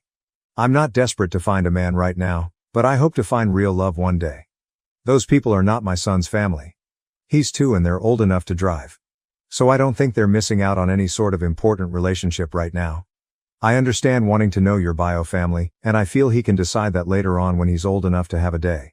Depending on where we are in our lives at the time, he might not feel a need to know those people. I don't plan to lie to my son about his conception, but I don't think we need to involve ourselves with the man's ex-wife and teenage children at this time. Update 1. I made a post 3 weeks ago and things have only gotten stranger. I had an affair with a married man a few years ago. I regret it and I will never do anything like that ever again. I knew it was wrong from the very beginning, but he captivated me. I was naive. I allowed myself to believe when he told me they were pretty much just married on paper for the sake of their kids. I got pregnant and while he tried to talk me into getting an abortion, I ultimately decided to keep the baby. I have a 2-year-old little boy now. I promised this man that I wouldn't expose our affair and I wouldn't formally identify him as the father or request child support. I did that because he was becoming very nasty about the whole thing and I felt like due to the mess that I had created and the way I felt by the end of it, a clean break with no involvement with him would be the best thing for everyone. I moved back to where my family is, hundreds of miles from where he and his family live. About a month ago his ex-wife reached out to me via social media, claiming they had been divorced for 6 months and that she wanted our children to be able to know each other. Now their kids are teenagers, so I didn't really think they'd want anything to do with the toddler and the woman their father was having an affair with. It seemed odd to me. After posting here, I sort of decided that I wouldn't respond to her. I'd just ignore it. She just sent me one message, so it wasn't as if she was badgering me about talking to me or meeting me. On Friday night, I decided to message her. I don't really know why. I think it was really just for my sake so I could have the chance to apologize to her. I told her that I would be more comfortable speaking with her face to face since I couldn't trust that it was really her. She said she understood. I was too nervous to meet her in person, but we did a video chat. I didn't know what to expect, if this was all a ploy just to unleash her fury on me or what. I mean, I deserve that. She wouldn't be wrong to feel that way. It was really her. She told me she discovered our affair when she found communications between the two of us, after our relationship had ended. She told me I'm one of many women he had affairs with over the years and she knew about somebody even before he met me, but she didn't divorce him at the time. Finding out about my child was the final straw for her. I told her I was sorry for my relationship with her husband and admitted that I knew he was married. She graciously told me she forgives me and that while she harbored a lot of anger towards me initially, she ultimately blames her husband. I'm not blameless, but she chooses to not hate me, essentially. She said she couldn't have said this 6 months ago or a year ago when she first found out about me, but she has moved past that. She still has anger toward him, in addition to many other emotions surrounding him. She started pouring out her heart to me about their 20-plus year marriage and life together and it was very awkward because what do I even say? Her kids know about me and my son. She says they're very mad at their father. Somehow I don't think they're mad about the fact that he's not involved with my son's life. And why would they be mad about that? I would hate myself if I were them. I told her that with my son being so little right now, I don't really feel comfortable with him meeting her kids or being involved with their family. I feel unsure about it and it's just not something I feel needs to happen right now. Then she told me her ex-husband was in a bad accident 2 months ago. He's fine now, still not allowed to return to all his normal activities just yet, but will be fine. He is probably the most physically active person I've ever met, barely ever seems to sit down. So he must be terribly annoying to be around if he's not allowed to go all the time. She told me he wants to meet my son. Apparently she moved back in with him temporarily when he first came home from the hospital. She said the accident really shook him up and he has been expressing a lot of regret about my son, not being involved, not providing for him. So now it's like, was everything she said just a lie and he somehow got her to reach out to me on his behalf? And she actually did it? It felt almost like a relief talking to her initially, but then it's like, was any of that true or you were just trying to be his messenger? I don't even know if that part is true now. Why wouldn't he just contact me himself? I'm just feeling so uneasy about the whole thing now. Relevant comments. Comment 1. I don't believe I have to involve his teenage children in my son's life. Maybe when my son is old enough to decide if he wants that. He is not named on the birth certificate and I do not receive child support from him. I have asked nothing of him, except to let me move away and not try to force me to have an abortion. I basically had to promise him to not contact him, not make him as the father, not request child support. If he truly wants involvement with my son he can reach out to me directly and he can take the legal route to establish himself as our son's father. Comment 2. He did not legally sever his rights. He never established rights in the first place. He has no rights until he goes to court and establishes himself as the father. He is welcome to do that. Honestly, I wish my son did have a father who was involved in his life and loved him. Yes, this guy has faults, but he has plenty of positive qualities. He is really involved with his older children. I met them many times because they'd be at work with him or he'd have to drop by the office on his way to take them somewhere. He was always doing things with them. They seemed like good kids who really loved their dad. I wish my son could have that experience too. I didn't think it was an option based on how he behaved when I was pregnant. He wasn't interested and wanted me and our baby to go away. That's what I did, and I accepted it. Comment 3. He is not legally my son's father at this time. This means that currently he has no legal parental rights or responsibilities regarding my son. I cannot stop him from taking the legal steps to establish paternity if he wishes to do so. He will always be my son's biological father. I can't change that fact. Regardless of whether or not he ever legally establishes paternity, my son will likely be curious about his biological father and who knows, maybe they will establish a relationship one day regardless of legal paternity. There is no way to say if I will meet a man who may want to adopt my son one day, thus becoming his legal father. It's something that I think would be nice, but nothing that I'm intent on doing. By choice, I've only been on 2 dates since my son was born and that was only within the year 2024. I realize that it will not be as simple as signing a piece of paper. Update 2. I posted about this a few months ago. To summarize very quickly, when I was fresh out of college I had an affair with a married man and father. I became pregnant. He wanted me to get an abortion. He had arranged to take me away on a vacation, to get an abortion. I wasn't really sure what I wanted to do but I agreed to go along with what we wanted. At the last minute, when he was on his way to come pick me up, I told him I couldn't go through with the abortion. I just really didn't feel comfortable about his plan and how he was orchestrating everything. It scared me. I realized at that time how deep I had gone with this mistake, how screwed up the whole relationship was. He was really mad. He threatened me, said a lot of nasty things to me. I told him if he just left me alone and let me have my baby, then I'd leave him alone and wouldn't name him as the father or seek child support. I moved back home. I was living in a different state when I met him. I kept my word and I didn't name him as the father or seek to establish paternity. I have never sought child support. My child is 2 now. A few months ago his wife contacted me via social media. At first she made it seem like she wanted my child to have the opportunity to know his siblings. It was sort of weird since the siblings are teenagers. She said she had divorced him 6 months prior. I agreed to talk to her virtually, not in person. I felt that I owed it to her to apologize for what I had done. I do feel bad about it. But at the end of the conversation I told her that I didn't feel it was the appropriate time to connect my son with her kids. He's a toddler and in their teens, plus I had promised her husband to stay out of his life. That's when she told me that he was recently in a bad accident and she had been helping to take care of him. Supposedly he was going to be fine and was fairly recovered at that point, but she said he had expressed interest to meet our child. So she was basically his messenger. I have not been in contact with her since then. I deleted my social media. I don't know why, but the whole thing just really made me uncomfortable. Since I last posted here. Then I received a handwritten letter from him. In it, he expressed how he wanted to get to know our son, he wants to be a father to our son, he wants to provide financially for him, he'd like us to come visit him. He asked me to sign a paternity affidavit. I refused to do so.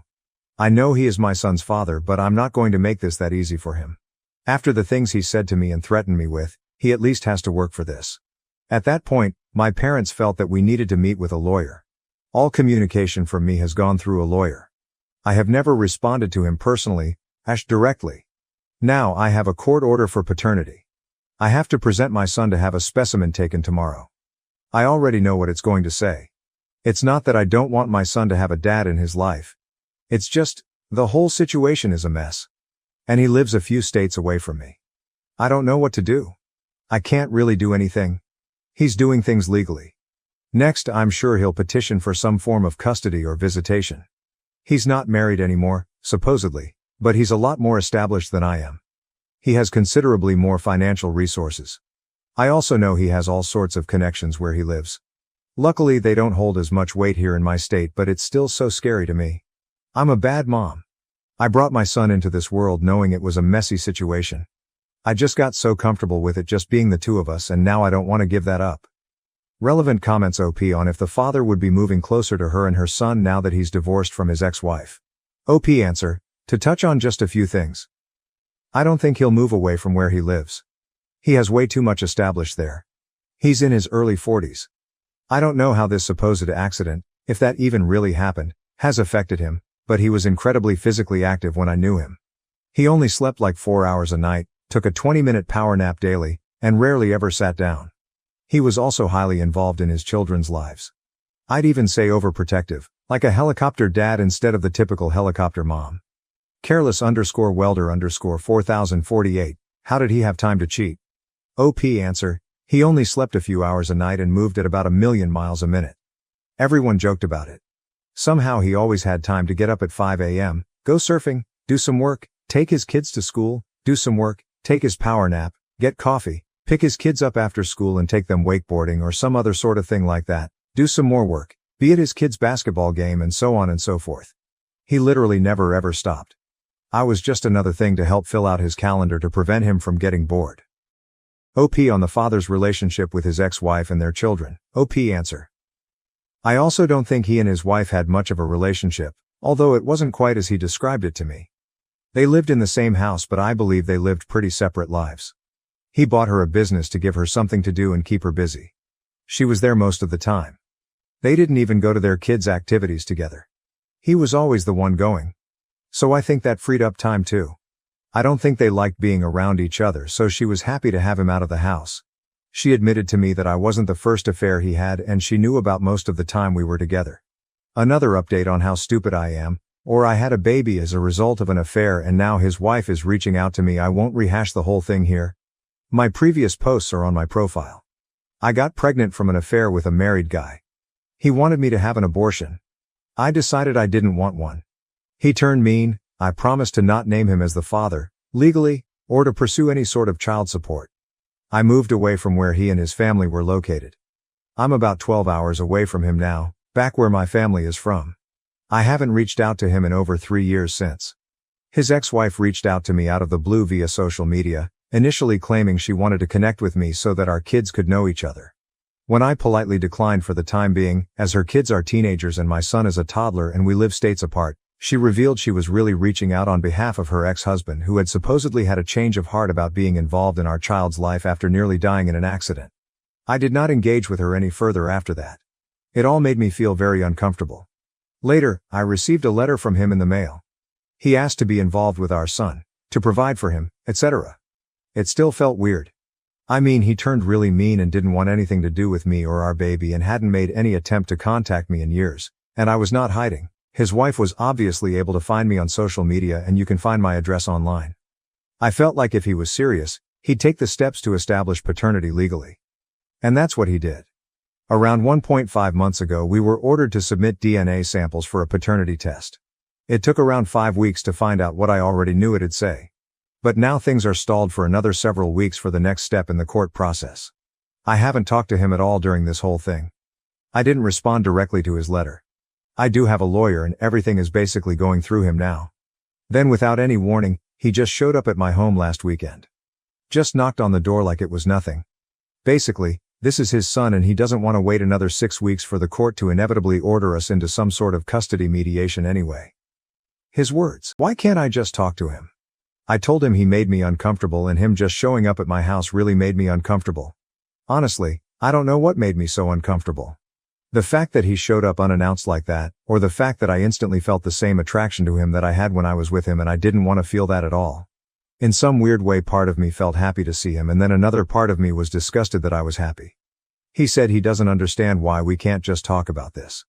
He's not trying to take my son away from me, he just wants to be involved in his life and to help provide for him like he should have been all along. He's sorry he wasn't there when he was born. He's sorry he reacted the way that he did when I didn't go along with his plans to take me on an abortion vacation.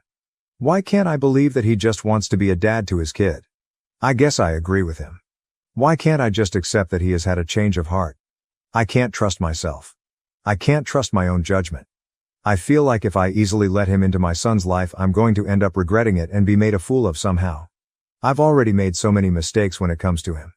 He says it's stupid of me to not try to work it out amongst ourselves first. I'm giving so much control to the court. I don't know whether to believe that or to think it's just his way of convincing me to do what he wants. I know he will get some sort of visitation and eventual custody.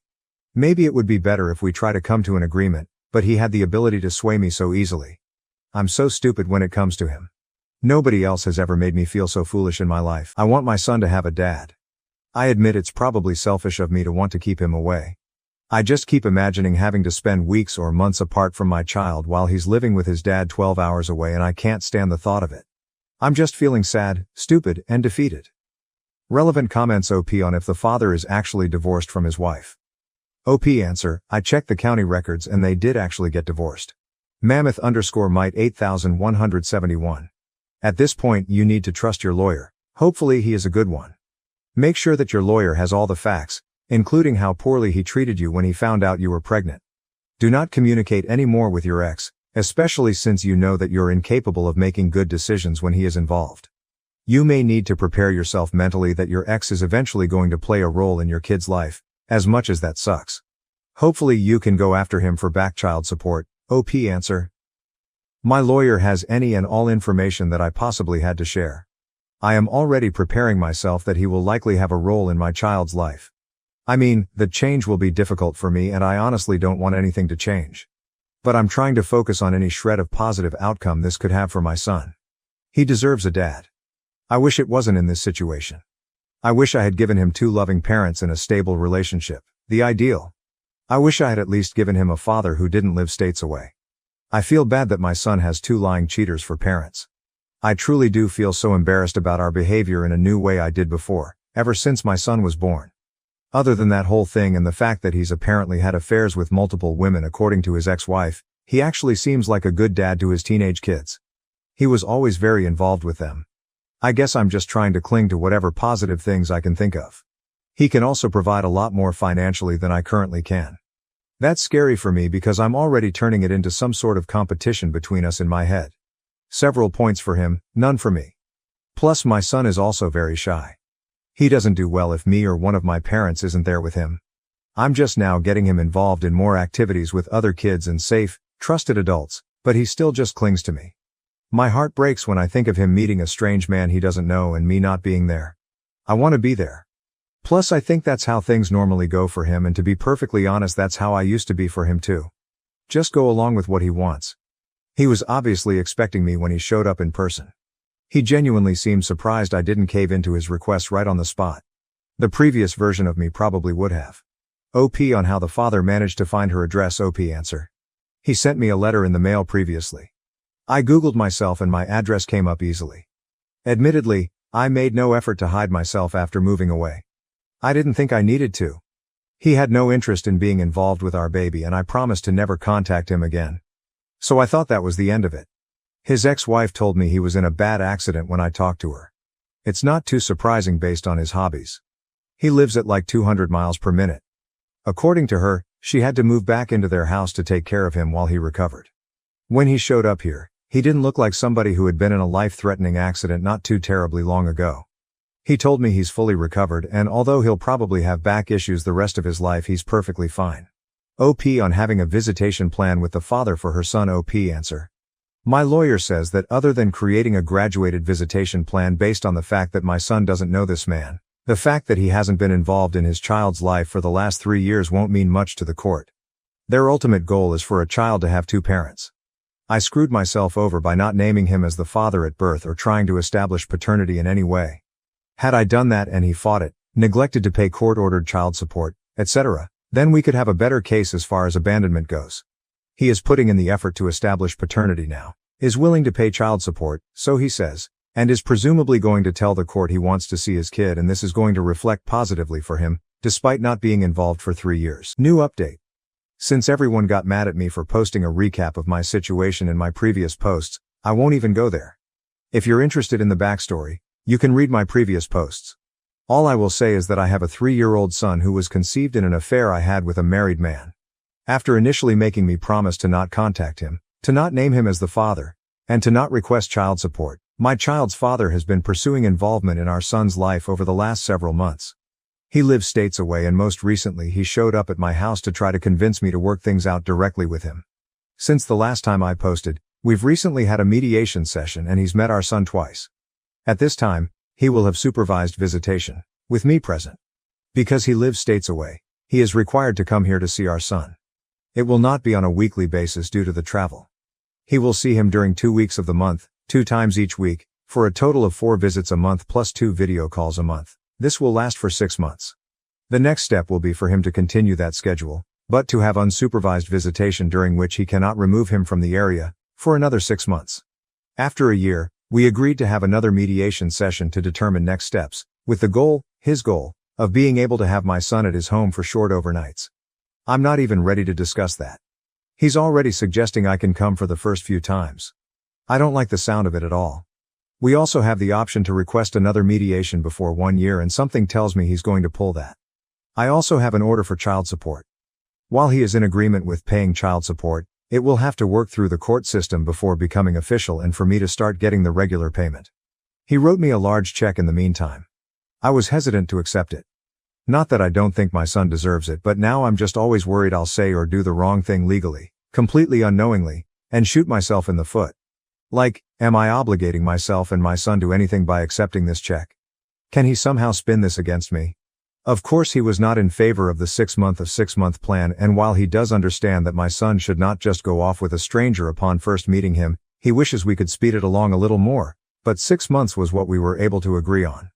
He wanted to fly us both to where he lived so he could spend a week or 2 getting to know our son, but I don't feel that's appropriate at this time.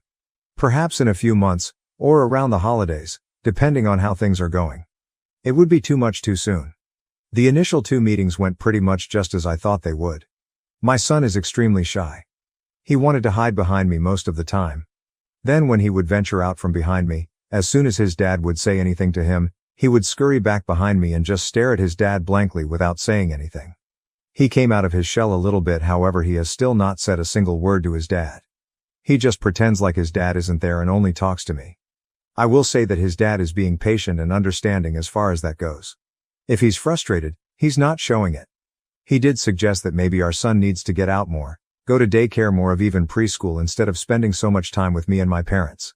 He's very delighted with how much our son looks like him and how much he favors him over me. The one thing that did bother me is that I already told him I wanted to be very careful and mindful of how we informed our son, this little barely 3-year-old boy, that this man complete stranger is his dad. He said sure, yeah. Then at the first meeting he introduced himself as dad. Since then I've been trying to help my son understand. Like, you know how your grandpa is my daddy, this guy is your daddy. It's so surreal to me that any of this is happening. I feel like I'm waiting for the other shoe to drop. I'm waiting for something to blow up in my face. Now it's just working on accepting our new reality. All of this change is hard and confusing for my son, and it's hard for me. Unless he really fucks up, I'm looking at eventually shared times with my son, spending school breaks and holidays at his dad's house, hours and hours away in another state. It won't happen tomorrow, but it will happen in the most likely reality. I just hope he stays committed. If he can be a good dad to my child, then my child deserves that, no matter how sad sharing him makes me. If he breaks my son's heart, that'll be another story, and I won't accept that so readily. Relevant comments. OP on the times when her son has to go visit his father and what the courts are deciding on. OP answer: they haven't ordered him to visit his father in his state, but eventually, that will probably happen. Talking elementary school age. Worldly Promise 675. I hope it all works out as well as it can given the circumstances. Your son and his well-being is definitely top priority. The baby daddy seems really pushy and doesn't like boundaries, so it does not seem he's changed much. OP answer: he's used to getting his way. I'm doing my best to not just roll over but also learn to compromise. Imalela: are you concerned that he may also try to push the idea of reconciling romantically? It sounds like you are focused on your son and he's focused on getting his way. OP answer: I don't know. He hasn't really given me that impression. He's given me compliments. He's tried reminding me of some of the good times we had together. But I see that as all part of his schmoozing to just get me to do what he wants, not to get back together with me. OP on getting a therapist for her son. OP answer: yes, I'm working on finding a therapist for him.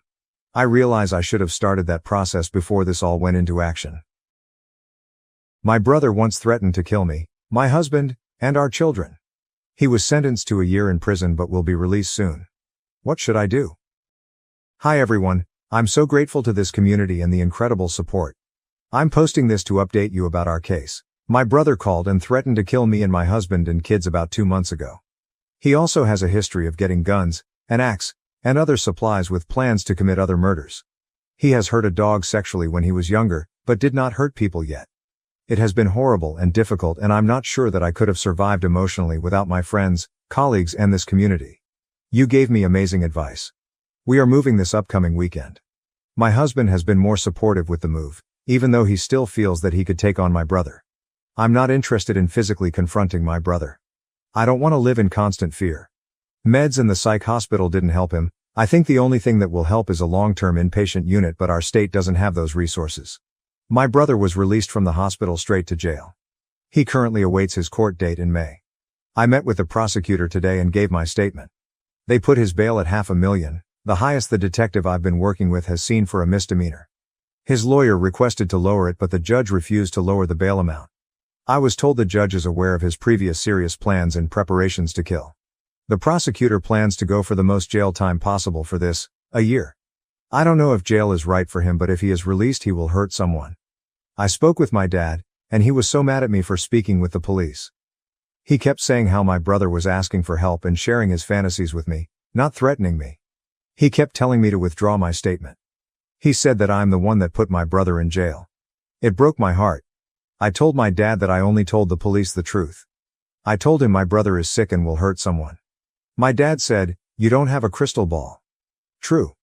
But he's made his intentions clear again and again and again. His doctor said he has no empathy.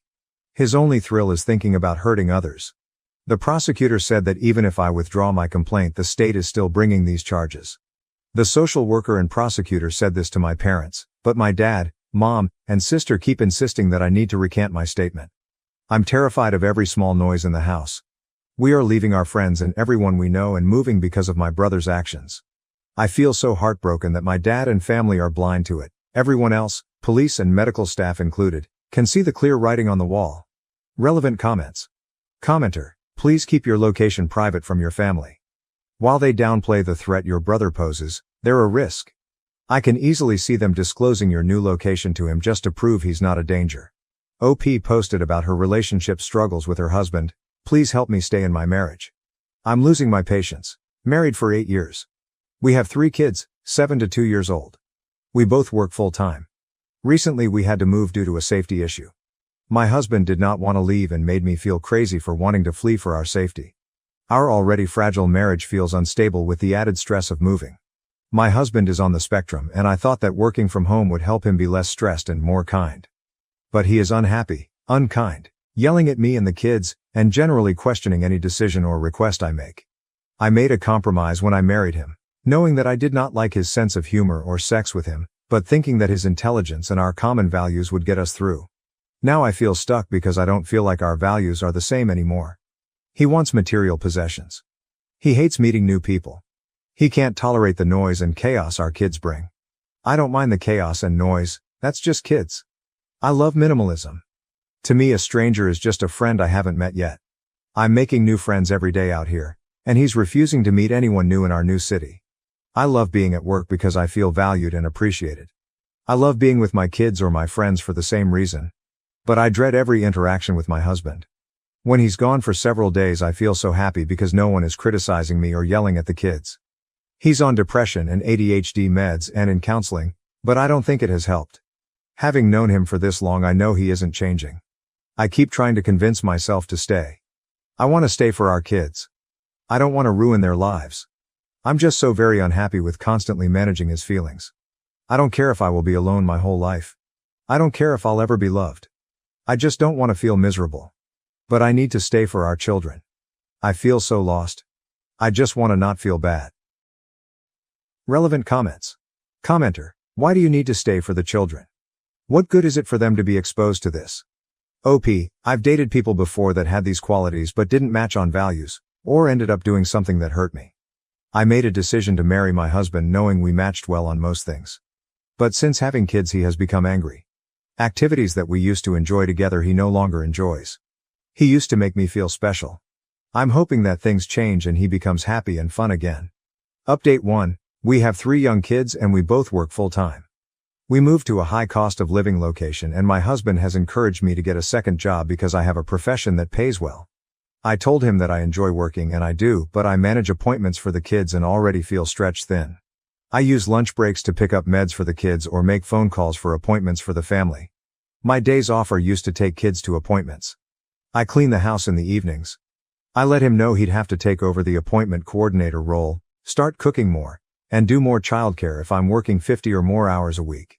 Well, I got off of work at 7 tonight and ran by the pharmacy to pick up our son's prescription. I was there over my lunch hour, but they messed it up so I came back after work. The line was long and I texted him updates. By 8 something I got the med and drove home. He was pissed because he took the kids to Costco for dinner and one accidentally dropped their food. I got home in time to help with bedtime while my husband yelled at the kids and told me he can't handle it. He said he could handle things if I actually made it home at a reasonable time. I'm kind of dumbstruck. Does he want me to work more or take care of the kids? I can't do both, and I told him this ahead of time. When we met, he told me that he wanted kids and I agreed to have kids. I love our children. I wanted to be a stay-at-home mom, but he told me that would stress him too much. I'm now feeling forced to work but still having to pick up the slack at home. Relevant comments. Commenter: sounds like your job is already tough getting off that late in the evening. Does he work and do you have daytime childcare? If he can't handle a single evening with the kids, I'd be concerned about him having to do that most nights. What a whiner. He's going to have to toughen up and get some better parenting skills and patience because parenting doesn't necessarily get easier, just different, as the kids get older. OP: we do daycare. I'm a healthcare provider and my job gives me a lot of satisfaction, but we recently had to move for safety reasons. I'm the one that forced us to move because I was fearful for the kids' lives. The job I took promised full-time but ended up only having 30 hours a week, so I'm now picking up extra days at another clinic and interviewed to work at an urgent care on the side. Our son has severe ADHD and anxiety. I had to get all the doctor appointments scheduled, find school and daycare for the kids, get us into a protective program, take the kids to appointments, etc. My husband doesn't cook and he yells at the kids. He is in counseling, but it sounds like the major thing the counselor said to him was that he has to take time for himself. I thought that was wild. I have done my best to keep us afloat. My husband kept his old job but it doesn't pay as well and he has to drive back to the old house to fix it up to sell. The drive is 8 hours each way, so I'm caring for the kids on my own weekly. I'm struggling. We don't have family here, so not much support. Writing this out makes me feel like maybe I'm a dummy for doing this and not putting my foot down, but I signed up for counseling and it was a disaster. The therapist told me to stop having expectations and to not complain and then proceeded to argue with my husband. Commenter: dude, there are a lot of bad therapists out there, so please don't let that deter you. We had to go through a few before getting one that worked for us. I couldn't believe the internalized misogyny and blatant sexism of many. The worst one didn't take insurance, so we were paying $200/WK for one session. She was obsessed with his family and how they were the image of perfection. She asked if she could meet his parents. She also told me that I should not have expectations. It should be clearly communicate and discuss expectations. She told me I was not allowed to bring up relationship issues. She would only ask me to listen to him and validate his feelings. It goes on and on. Do not let someone speak to you like this. Your feelings are valid, and find a new therapist if you are told otherwise. OP, wow, did we see the same therapist? It was almost verbatim what this therapist said to us. I'm the one that booked the appointment and filled out, not even joking, the 39 mandatory forms before the appointment. She berated me for filling out all the forms myself. Before any input or questions, she pointed to my unhappiness in our marriage from the filled out forms, and told me that I clearly overthink things and talk too much. Yeah, you had 39 mandatory forms. Of course it's a lot. Update 2, quick recap on her previous situation and thanks the community for their support. I want to let you know we are safe. We are in our new state. My husband is trying his best and being far more supportive. He still believes we should have stayed to fight, but he's accepted the fact I felt the threat was real. The kids are adjusting to life in our new state. We made some friends. Our location is not public, despite my license to practice medicine being available online. It is far from the first result and our address is hidden. My employer is very respectful and kept my name off of the clinic list of providers. I've signed up for address protection through our state. This is thanks to many of you who advised me to move and hide our address. I appreciate all your kind advice. I am flying back to our old state today to testify against my brother tomorrow.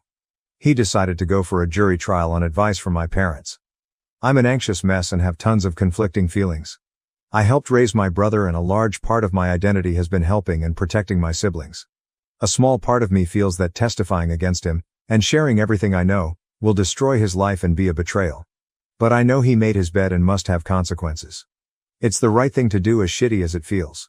The boy I helped raise is not there anymore. He is not the same person that sexually abused a dog, that has threatened to shoot up a hospital pediatric unit, stab my sisters, kill my parents with an axe, or kill me and my husband and kids with a sledgehammer. I dread seeing this man tomorrow. Every time his photo shows up on my phone I panic. Meeting people with the same name makes my heart beat faster. I can't stop feeling fear. I plan to tell the truth and let the jury decide if my brother is guilty. I worry that this will destroy what's left of my relationship with my family of origin. I have to do the right thing even if my parents and sisters think this is a betrayal of our family. My sister told me this will not change things between us, because she believes I will do the right thing for the family. But the truth is I plan on doing what's right for my family and the community. Again, I am grateful to you and will update you on how things go. Updated added via an edit. I just gave my testimony. My brother and mom were staring daggers into me, but I did my best to keep calm. They only allowed me to testify about the threatening phone call, not about any of my brother's past history. Not about guns, axes, or dogs. Relevant comments. Commenter. You're doing the right thing. Congratulations to you for actually doing something and preventing a tragedy. You're awesome. I don't know about American law, but is there a possibility to testify without the defendant in the room? Like, remove him from the room while you can testify.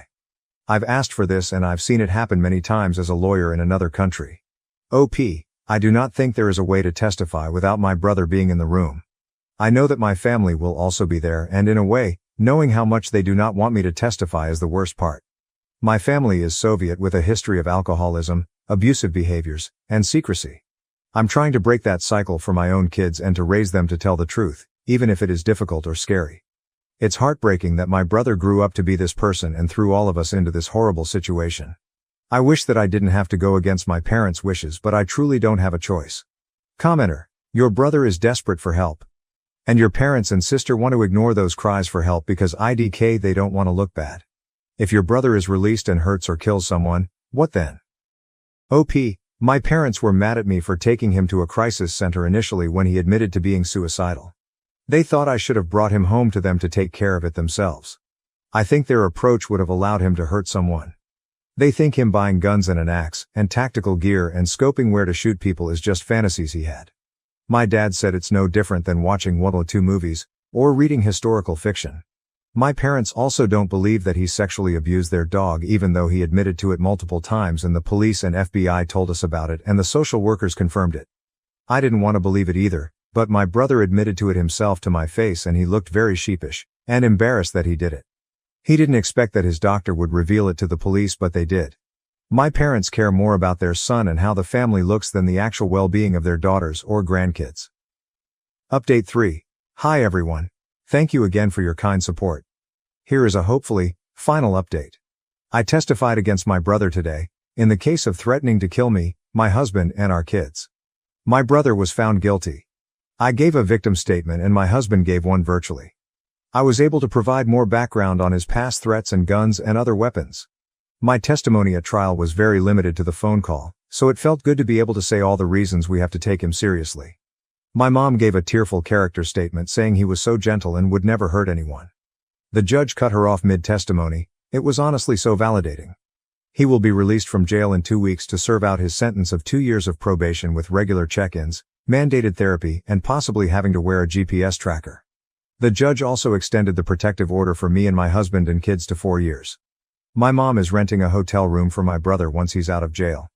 They are trying to find a halfway house, but it will most likely be not very secure. At least probation and mandated therapy should help, I hope. I do not plan on having any future contact with my brother. I will see if we have contact with my parents. I plan on still talking with my sisters. I've urged them to not share their addresses with our brother, but they are adults. I'm not going to reveal our location to any of them because I don't trust that they won't reveal it. I feel that the ruling is fair and will get my brother treatment. I think that we are safe now. I did everything I could. Now I'm in the airport about to fly home and I'm having a drink to close this horrible chapter. Cheers. My sister tried to seduce my fiancé before our wedding. Got caught on camera and was disowned by our parents. My manipulative, narcissistic sister attempted to seduce my fiancé just before our wedding in an effort to break us apart. Fortunately, her actions were caught on camera, leading to her being disowned by our parents. This story revolves around my older sister, Dove, 29F, who has never been able to tolerate my existence, as she apparently believes I'm living a life that I don't deserve. Dove, who is now divorced and jobless, is living with our parents. She had dropped out of college to be with her wealthy boyfriend, who eventually divorced her when her true nature became apparent. Growing up, my relationship with Dove was far from ideal. She was always the pretty and smart one, full of herself, and our parents consistently showered her with praise, which left me feeling inadequate. Everyone around us constantly admired her looks, while I was often ignored, and it hurt deeply. Dove used her popularity to mess with my mind, telling me that no one liked me, which made me incredibly insecure. My parents never supported me or acknowledged my feelings because Dove always lived up to their expectations. This led me to distance myself from them throughout my childhood and teenage years. Dove frequently had friends over when our parents were at work, and they would often mess with my room. On one occasion, they even ruined a school project of mine, nearly causing me to fail. When I threatened to tell Mom about it, Dove blackmailed me, saying she would share embarrassing pictures of me with my classmates. At just 14 years old, I was terrified. Dove never took responsibility for her actions, and it was pointless to tell my parents because they never paid attention to me. My mom never had my back, although my dad would occasionally call Dove out. For instance, one time she used my phone to send strange pictures to my friends after I'd complained to Dad about her. Another time, she spilled coffee on my prom dress and then played the victim, crying and claiming it was an accident. After that, I stopped confiding in him altogether. I never really understood why she harbored so much hatred towards me until later when I realized that she was a narcissist, and her behavior had nothing to do with me. She was a walking red flag in her relationships, cheating on every guy she dated. As much as I hate to admit it, she was also a gold digger. Something her ex, who remains a friend of mine, can fully attest to. Essentially, she was pretty awful as a teenager, and nothing changed as she grew older. If anything, her behavior only got worse. It was entirely my parents' fault because they never bothered to discipline her. After school, things finally started to look up for me. I worked incredibly hard to get into my dream college, and after a few years of struggle, I landed my dream job. It was there that I met the love of my life, Atlas, at an office conference. He was smart, kind, and handsome, and we hit it off instantly. Within a few months, we started dating. We traveled a lot, which only strengthened our bond. Atlas was very close to his family, so he introduced me to his siblings and parents just a few months into our relationship. But when it came to introducing him to my own parents, I took my sweet time. The main reason for this delay was my sister Dove and her malicious intentions. I always had this nagging feeling that she would find a way to ruin everything.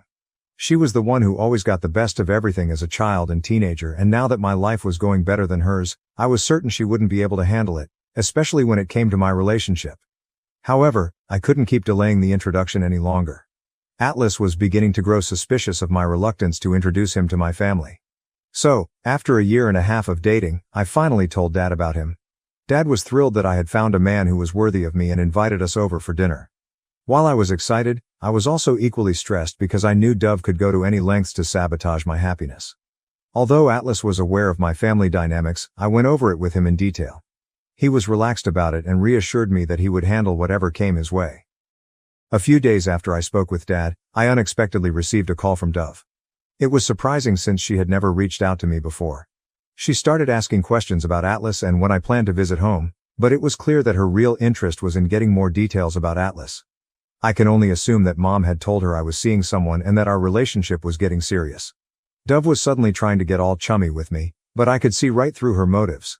Now, I'm grappling with whether I should take the risk of introducing Atlas to Dove, knowing full well that her intentions are far from good. I'm also considering an alternative, perhaps inviting my parents over to my place so they can meet Atlas without involving Dove. Update 1, thanks for all the great advice. Some of you asked for more details about Dove, so here you go. It's true that my parents, especially my dad, began to see Dove differently after her divorce, and she really brought it on herself. She had been academically gifted, but once she got to college, her entire focus shifted to her looks and beauty. That's when she met Jeremy, a super rich guy, and jumped into a relationship with him, completely abandoning her studies. During my final year of school, I was busy preparing for my college entrance exams, and Dove kept telling me I would never get into my dream college. But I did, and for the first time, I got validation from my parents. They were genuinely happy and proud of me, but Dove couldn't stand it. She was jealous that all the attention was on me and not on her.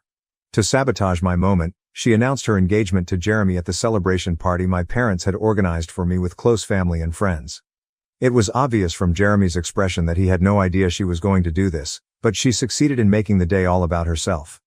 Everyone immediately became curious about Jeremy because, according to Dove, he was extremely wealthy.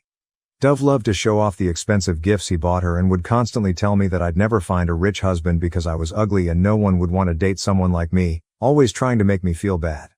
I eventually told her that I wasn't a gold digger like her and that I could pay my own bills, so she could have the rich husband if that's what she wanted. In truth, she was incredibly selfish and downright evil, the most selfish person I've ever known. A week later, Dove and Jeremy got engaged, but by then I was already off to college and didn't attend the engagement. During my time in college, I had no communication with her. It actually felt good to come home for the holidays, knowing that Dove was living with Jeremy. Even during the holidays, she would often be away on vacations to exotic locations with him. After a year of dating, they had a lavish wedding, with most of the expenses covered by Jeremy. Dad chipped in for the remaining costs as a courtesy since Dove wasn't earning anything. Their marriage didn't last long, though.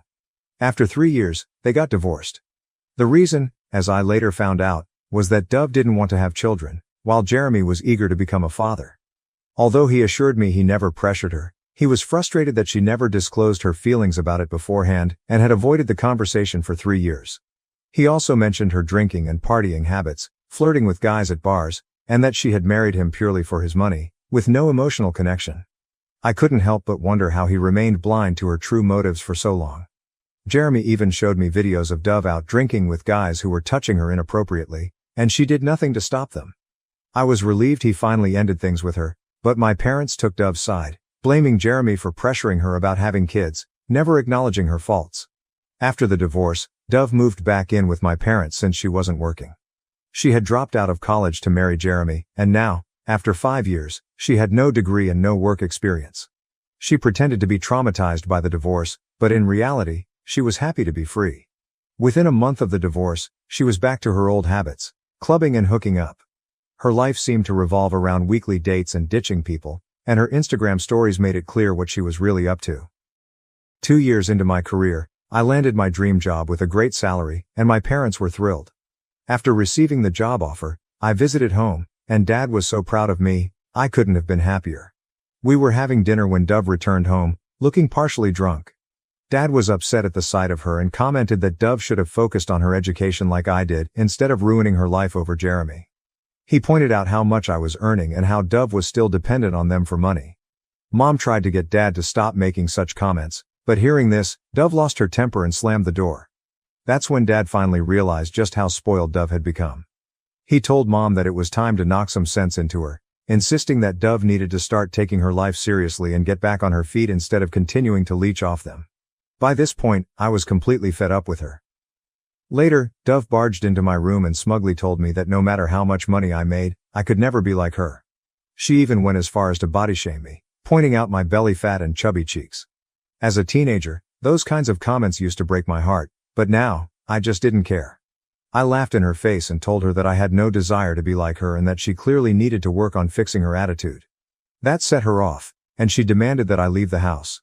I calmly reminded her that this was our parents' house, and she had no authority to boss me around.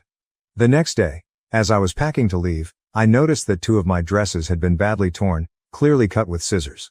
I went downstairs and showed my parents what Dove had done. Dad was furious and called Dove out, but Mom, as usual, tried to make excuses for her, claiming Dove was in shock and didn't know what she was doing. Dad wasn't having any of it. He warned Mom to stay out of it and then unleashed his anger on Dove, telling her that she needed to get her life together because he was done providing for her or tolerating her narcissism. This confrontation didn't sit well with Dove, and she ended up hating me even more because of it. From that point on, I was subjected to Dove's wrath, but her hatred didn't bother me. It only became unbearable when she started making advances on my boyfriend. After much consideration and talking it over with Atlas, I decided it was time to visit my parents with him. There was no point in hiding him from Dove any longer because, no matter how hard I tried, she would eventually find a way to get to him. My friends advised me that it was better to test his loyalty now than to risk losing him later. Dove would only succeed in her malicious intentions if Atlas allowed it. With a sense of dread, I showed up at my parents' house with Atlas. I tell you, she was practically throwing herself at him. As he was exchanging greetings with Mom and Dad, Dove almost forcefully pushed herself onto him for a hug. I have no idea what made her think Atlas would fall for her looks. She had completely transformed her appearance, dyeing her blonde hair black, getting all dressed up in a new outfit, with her nails and hair perfectly done, as if she was on a date with him. She tried to force her way into the conversation, but it was clear that everyone was ignoring her. At the dinner table, she quickly rushed to sit beside Atlas. When I asked her to move so I could sit there, she gave me an annoyed look but eventually complied. She kept asking Atlas about his interests, and if he mentioned liking something, she would immediately claim she liked it too, even if it was obvious she didn't. Then she'd go on about how she and Atlas were so compatible, winking at me as if to suggest I shouldn't take it seriously, though it was clear she was trying to cover up her intentions. Atlas was visibly uncomfortable, and he ignored her, continuing his conversation with Dad and Mom. Her desperate attempt was so blatantly obvious. After dinner, I decided to take a shower, leaving Atlas by himself. That's when Dove walked in, asking him to call her number because she claimed she couldn't find her phone. It was obvious that this was just a ploy to get his number. How twisted. Atlas also told me that while I was occupied with other things, Dove tried to play the victim, telling him her sob story about the divorce and how much mental distress it had caused her, dragging on about how it took her years to recover. To make matters worse, Mom even chimed in, blaming Jeremy and speaking ill of him. After a while, Atlas asked me if I wanted to go for a walk and give him a tour of the neighborhood. Before I could respond, my sister quickly stood up and said, "Sure." Atlas looked at her, surprised, and firmly stated that he wanted some alone time with me. Her face turned red with embarrassment and she quietly retreated to her room. It's only been a few days since that visit and I can already sense that Dove is planning more schemes to lure Atlas into her trap. I can't deny that it worries me, but at the same time, I trust my man and am curious to see how he handles her advances. Update 2. Hello everyone, I'm thrilled to share that I'm engaged. Atlas proposed to me last month during a trip and yes, he got down on one knee with a ring, and I couldn't stop gushing over it. But even after our visit to my parents, Dove didn't stop with her manipulative tactics. She started texting Atlas, asking how he was doing. Knowing that Atlas is a huge cat lover, Dove began flooding his inbox with cute cat videos, even though she never cared for cats before.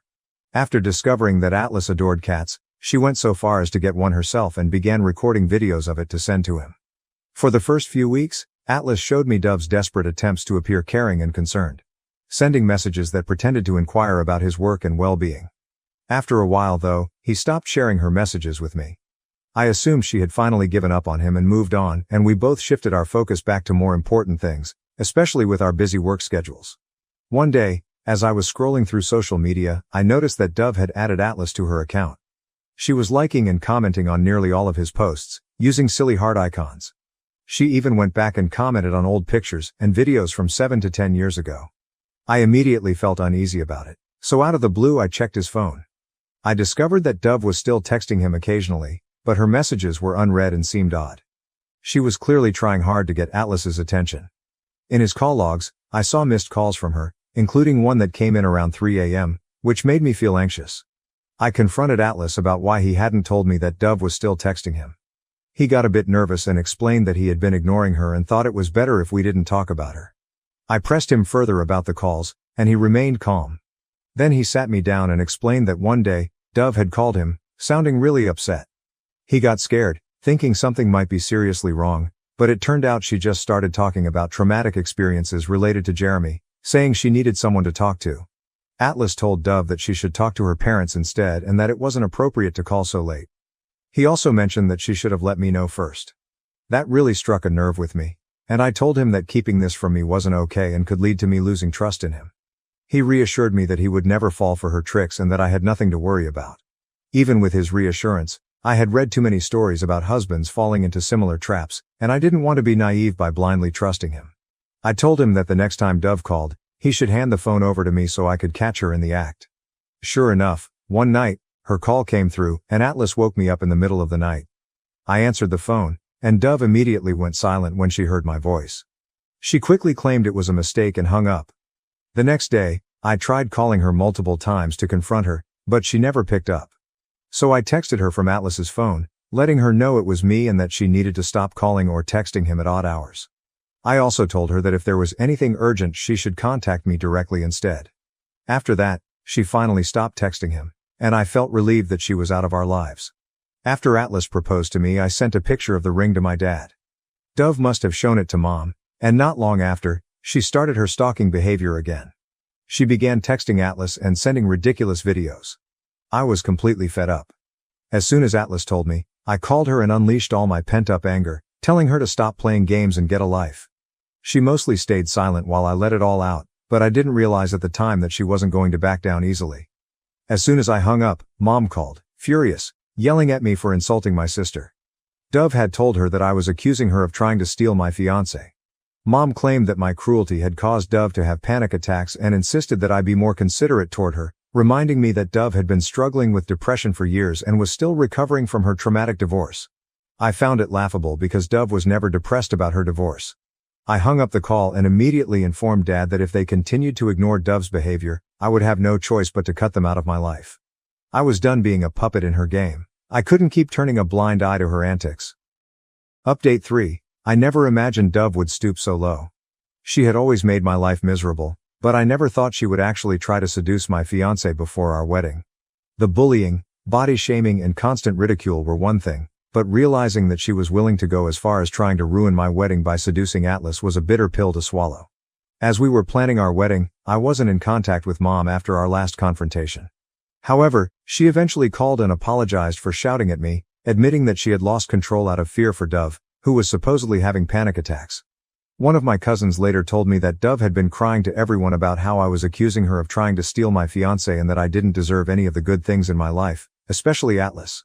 According to Dove, because she was the gorgeous one, she believed she should be the one getting the best of everything, not me. When I told Mom about this, she went quiet. She simply told me to forget everything and focus on my wedding and the happy life ahead. Fortunately, everything went as planned, and Dove managed to keep a low profile for a while. At the very least, she didn't interfere in our lives during that time. On the day of our wedding, we were at the venue, busy with final preparations, when I received a call from Atlas's best friend, asking me to come to Atlas's room with my parents. I jokingly teased him, saying that Atlas wasn't supposed to see the bride before the ceremony, but he insisted that this was something serious that needed to be dealt with before the wedding. My heart raced as I hurried to Atlas's room with my parents. When we arrived, Atlas was lying shirtless, drifting in and out of consciousness, while his groomsmen recounted Dove's devious actions. Apparently, while Atlas was getting ready, Dove had shown up with a drink. He initially refused it, but Dove persisted until he took a sip. Almost immediately, Atlas realized the drink was spiked. He excused himself and went to the washroom, where he called his friend, explained what had happened and asked him to come over. By the time his friend arrived, Atlas had partially passed out and was out of the washroom. Since his friend was sharing the room with Atlas, he had access and quickly turned on his camera as he entered. He overheard Atlas shouting at Dove to leave him alone while she was on top of him, undressing herself, and rubbing against him. This disgusting act was captured on camera. When Dove noticed Atlas's friend, she pretended they were making out, covered herself up and left the room, smirking at his friend and asking him not to tell anyone.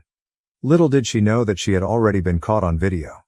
When we walked in, Atlas was still lying there, partially unconscious. The drink was so potent that even a few sips had left him severely dizzy with a pounding headache. The glass was still there, with solid particles settled at the bottom. It was an incredibly humiliating moment for my parents, who were in disbelief that Dove could do something so horrendous. My mom immediately called Dove and told her to come to Atlas's room. When she arrived, her lipstick was smudged, and she nonchalantly said, "I know you guys are mad at me, but it was mutual. Atlas loves me and has been making advances on me ever since we met. Today, he convinced me to have a one-time hookup before the wedding." My mom slapped her hard, telling her that we were aware of her lies and that everything had been recorded on camera. Dove was stunned by this revelation, and my parents wasted no time in kicking her out of the venue before she could cause any more trouble. Security was instructed not to allow her back inside. It was obvious that she had been trying to make it known that she had been with Atlas, hoping I would call off the wedding. My dad immediately called a doctor, who confirmed that Atlas had indeed been served a spiked drink, which had severely affected him. Atlas's parents and siblings were so upset that they wanted to confront Dove, but my parents had to apologize profusely to them to help calm the situation. The wedding had to be delayed until Atlas recovered, which took several rounds of vomiting to get through. Word of the incident spread quickly among the guests, who were buzzing with gossip for the next few days. Once Atlas had fully recovered, my dad walked me down the aisle. While I was happy to finally see Atlas as my husband, I couldn't shake the stress of everything that had transpired. During our vows, Atlas added an extra promise, vowing to protect our relationship from anyone who didn't want to see us together. After we returned from our honeymoon, my parents came to visit us and apologized to Atlas for all the trouble Dove had caused. My dad reassured us that Dove would be out of our lives for good. He had actually kicked her out of the house and told her to fend for herself. Despite this, I'm still struggling to move past the incident. My wedding was perilously close to being called off, and if Atlas's friend hadn't recorded what happened, I might never have believed that Atlas was innocent in all of this. Mother-in-law ruined my wedding. By spiking my drink, then tried to buy my forgiveness with $5K, now we're left to navigate the fallout. My mother-in-law secretly spiked my drink at my wedding, causing me to faint and ruin the reception. Now she's trying to buy my forgiveness with $5,000 because my husband has made his decision. Hi everyone, I'm Rachel, 27F, and I just got married a week ago to my wonderful husband Jaden, 32M. The wedding felt like something straight out of a telenovela. This whole journey began 2 years ago at a local coffee shop. I was a regular there, always needing my morning caffeine fix to start the day. One day, I noticed a tall guy with kind eyes standing in line behind me. He seemed nice, but to be honest, I wasn't really paying much attention. All I could think about was getting my hands on a latte. Later that same week, I bumped into him again, and this time, we ended up chatting while waiting for our coffees. We talked about everything. Our favorite books, weird childhood stories, and even our mutual love for that cozy little coffee shop. We laughed a lot, and for the first time that day I felt truly awake. Looking back, I realized that I was quick to judge at first, perhaps because I was so absorbed in my routine or because Jaden wasn't the kind of guy I typically gravitated toward. But that day, something shifted in me. There was a genuine kindness in him, a warmth in his smile that I couldn't ignore. We exchanged numbers, and that very night, Jaden texted me, asking if I wanted to grab dinner sometime. We ended up going to this tiny Italian place hidden away on a side street. The food was incredible, but the best part was our conversation. We talked for hours, and it felt effortless. We discovered we had a surprising amount in common, a love for old movies, a secret passion for karaoke, even though neither of us is very good, and a shared obsession with tacos. Over the next few weeks, we started seeing more and more of each other. We went on hikes, explored museums, and even tried, and failed, to take a pottery class together. The more time I spent with Jaden, the more I realized how special he was.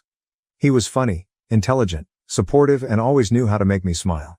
He pushed me to be a better person and made me feel like I could be completely myself around him.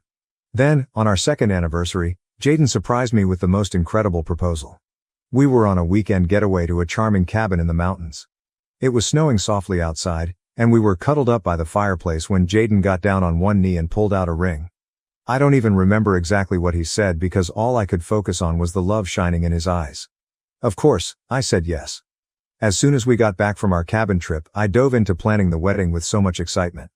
But this is where things took an unexpected turn. After Jaden and I got engaged, I met his mom, Maria, 57, for the first time. She lived a bit out of town, so we hadn't had the chance to meet before. At first, Maria was incredibly sweet to me. She talked about how thrilled she was to finally have a daughter-in-law. Jaden was her only child, and she mentioned that she had always wanted more children, so having me join the family felt like a big deal to her, almost like gaining another child. She even hugged me warmly and said she couldn't wait to get to know me better. However, things began to change rather quickly. That weekend, Maria came to stay with us to help with some wedding planning and to spend more time together. Initially, I was thrilled, thinking we'd bond and grow closer. But as the weekend progressed, her attitude shifted in a way that made me uncomfortable. The first passive-aggressive remark came during breakfast on Saturday morning. I had made a batch of my favorite pancakes, and while Jaden was outside enjoying his coffee, Maria looked at me with a smile and said, "Oh, I guess you don't worry too much about carbs, huh?" I laughed it off at the moment, assuming it was just a casual comment, but it stung a bit. Later that day, as we were flipping through some wedding dress magazines, Maria pointed at a model and remarked, "This dress is stunning, but it's meant for someone with a very specific figure. Not everyone can pull it off." She glanced at me as she said it, and it felt like a subtle dig, suggesting she didn't think I could wear something like that. I just nodded and tried to brush it off, but the comment lingered, making me feel self-conscious. The remarks kept coming. When we were out shopping for some decorations, she casually mentioned, "You know, my friend's daughter lost 20 pounds for her wedding. She looked so stunning. Have you thought about doing something like that?" I was taken aback and didn't really know how to respond. I mumbled something about being content with my body as it is, but it left me feeling judged, as if she thought I should be trying to lose weight for the wedding. The next morning, while she was looking through my kitchen cupboards, she commented, "Oh, you have a lot of snacks here. I'd try to keep my house a bit more on the healthy side. You don't want to gain weight before the wedding, do you?" I couldn't believe she was still harping on about my weight, and it was beginning to really hurt my feelings.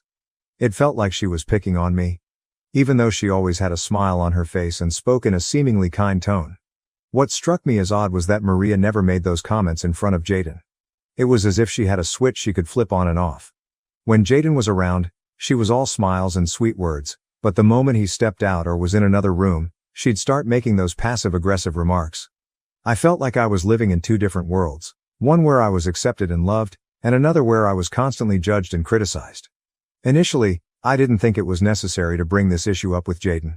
After all, it was his mom, and I didn't want to create any tension between us, especially since we had just gotten engaged and were in such a blissful place.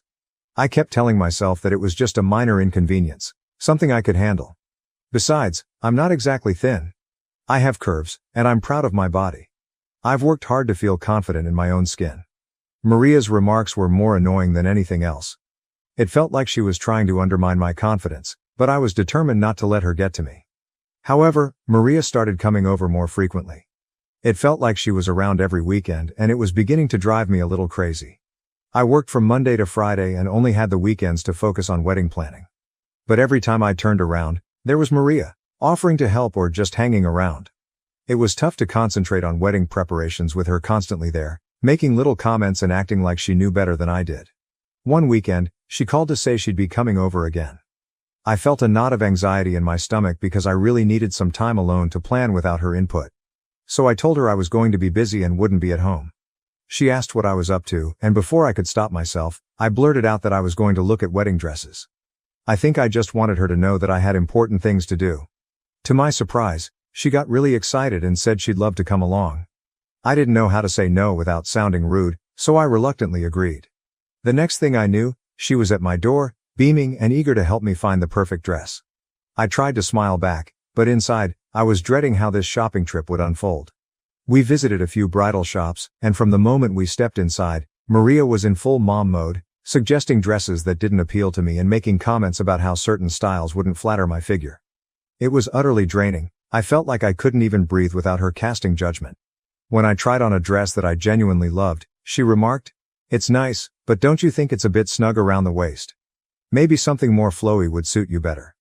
I was crushed because I adored that dress, but her words made me second-guess myself. By the end of the day, I hadn't found a dress, and I was feeling pretty low. Thankfully, Maria went back to her place, and I finally had a moment of peace. For the next few days, she kept texting me, asking when I would be looking for dresses again. I just kept saying that I didn't know when I'd have the time. I was determined not to tell her when I planned to go shopping, but my plan unraveled when Jaden mentioned to his mom that I'd be going dress shopping the next day. So she called me, asking what time she should come over. I found myself at a crossroads. Maria had already made so many remarks about my body that I dreaded the idea of her tagging along. I knew that if I took her with me to the bridal shop, she would ruin the day with more comments and judgments, so I decided to come up with an excuse. I told her that the bridal shop had a rule allowing only 2 people to accompany me, and my mom and maid of honor were already on their way. I realize now that it was a pretty lame excuse, but at that moment I couldn't think of anything else. Maria quickly pointed out how ridiculous my explanation was and said, "What kind of bridal shop only allows 2 people? That's just silly." I fumbled for a response and said, "I know it's weird, but that's what they told me." I was sweating bullets because I knew how flimsy my lie sounded. I hurriedly told her I had to go and ended the call before she could ask any more questions. As soon as I hung up, a huge wave of guilt washed over me. I hated lying, especially to Jaden's mom, but I just couldn't face another day of her making me feel bad about myself. I decided to focus on the positive and remind myself that this day was supposed to be fun and exciting. My mom and maid of honor picked me up and we headed to the bridal shop. I did my best to shake off the lingering guilt and just enjoy the moment, and in the end, I found a dress that I absolutely loved. After that, Maria didn't call, text, or even visit our house. She still kept in touch with Jaden, which was a bit of a relief since it avoided any awkwardness between them. I sent her a picture of me in the wedding dress, hoping to share some of my excitement with her. She responded with just a thumbs up emoji and nothing else. I wasn't sure how to interpret that, but I decided not to overthink it. With so much to do as the wedding approached, I didn't have time to dwell on her reaction. As the wedding day drew nearer, I became increasingly busy with all the preparations. Honestly, I didn't reach out to Maria again. There was so much to coordinate, finalizing the guest list, confirming the caterers, and ensuring that all the decorations were perfect. Finally, the big day arrived. It exceeded all my expectations. The ceremony was beautiful, and I couldn't stop smiling as I walked down the aisle toward Jaden. The look on his face when he saw me in my dress was priceless, making all the stress of planning worthwhile. We said our vows, exchanged rings, and just like that, we were married. The reception started off perfectly. The venue was gorgeous, the weather was ideal, the food was delicious, and everyone seemed to be having a great time. I loved our first dance. Jaden and I had taken a few dance lessons and we managed not to step on each other's toes. It felt like a fairy tale, and I was on cloud 9. Everything was going smoothly until I decided to get a drink. I walked over to the bar for something refreshing, and there was Maria, standing right there.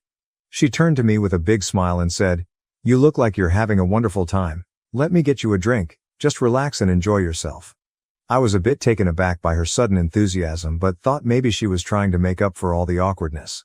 She handed me a Shirley Temple, and I thanked her and took a sip. A few minutes later, I started feeling drowsy, but I assumed it was just because I was tired. Then, I fainted on the floor and lost consciousness. Everything went black, and the next thing I knew, Jaden was panicking and calling for an ambulance. I could hear the worry in his voice as he tried to keep me awake. People were gathering around, but it was all a blur. When the EMTs arrived, they quickly brought me back to consciousness and began asking questions about what I had eaten and drunk that day. I told them everything, including the meal I had at the reception and the Shirley Temple that Maria had given me. They expressed concern and asked if there was anything unusual or if I had taken any medication. That's when Maria, looking a bit guilty, stepped forward and admitted that the drink she gave me had alcohol in it.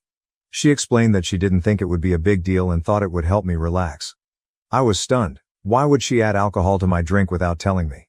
The situation became even more complicated when my maid of honor, Emily, spoke up. She informed the EMTs that I had taken some anxiety medication just minutes before walking down the aisle. I had been so anxious about everything going off without a hitch that I took a small dose to calm my nerves. It turned out that the combination of the medication and the alcohol in the drink was what caused me to collapse. There must have been some kind of chemical reaction that knocked me out. The EMTs explained that mixing alcohol with certain medications can be very dangerous and that I was fortunate the outcome wasn't more severe. After the EMTs left, Jaden turned to Maria and demanded that she leave. His voice was shaking with anger, and Maria looked completely shocked. She tried to explain, insisting she hadn't meant any harm and that it was all just a misunderstanding, but Jaden wasn't having any of it. He shouted at her to leave the reception immediately. I had never seen him so furious, and it broke my heart to witness his anger towards his mom on what was supposed to be a joyful day. With all the chaos, I wasn't feeling well, and the mood at the reception took a nosedive. Guests started to feel uncomfortable, and the joyous atmosphere we had worked so hard to create just vanished. People began leaving one by one, and before we knew it, the reception ended early. It was devastating to see everyone leave so soon, and I felt like the day I had been dreaming of for so long had been ruined. Jaden and I went back to our hotel room, and I was left trying to process everything that had happened. I felt numb, exhausted, and overwhelmed with sadness. This day was supposed to be one of the happiest of my life, but instead, it had turned into a nightmare because of a careless prank. I couldn't believe that Maria's actions had destroyed our special day. Maria kept texting and calling both me and Jaden, but neither of us responded. We needed some time to process everything and figure out our next steps. I could see that Jaden was deeply troubled by the situation. He loved his mom, but he was also incredibly hurt and angry over what she had done. It was a difficult situation, and I had no idea how to fix it. When we finally returned home, I tried to put the whole incident behind me and focus on starting our new life together, but it wasn't easy. Every time I thought about our wedding day, I felt a pang of sorrow. I kept replaying the events in my mind, wondering how things could have turned out differently if Maria hadn't pulled that prank. It felt like a dark cloud hanging over what should have been a beautiful memory. Thankfully, we soon left for our honeymoon, and it was such a relief to escape all the drama and stress. Jaden and I had an amazing time exploring new places and creating beautiful memories together.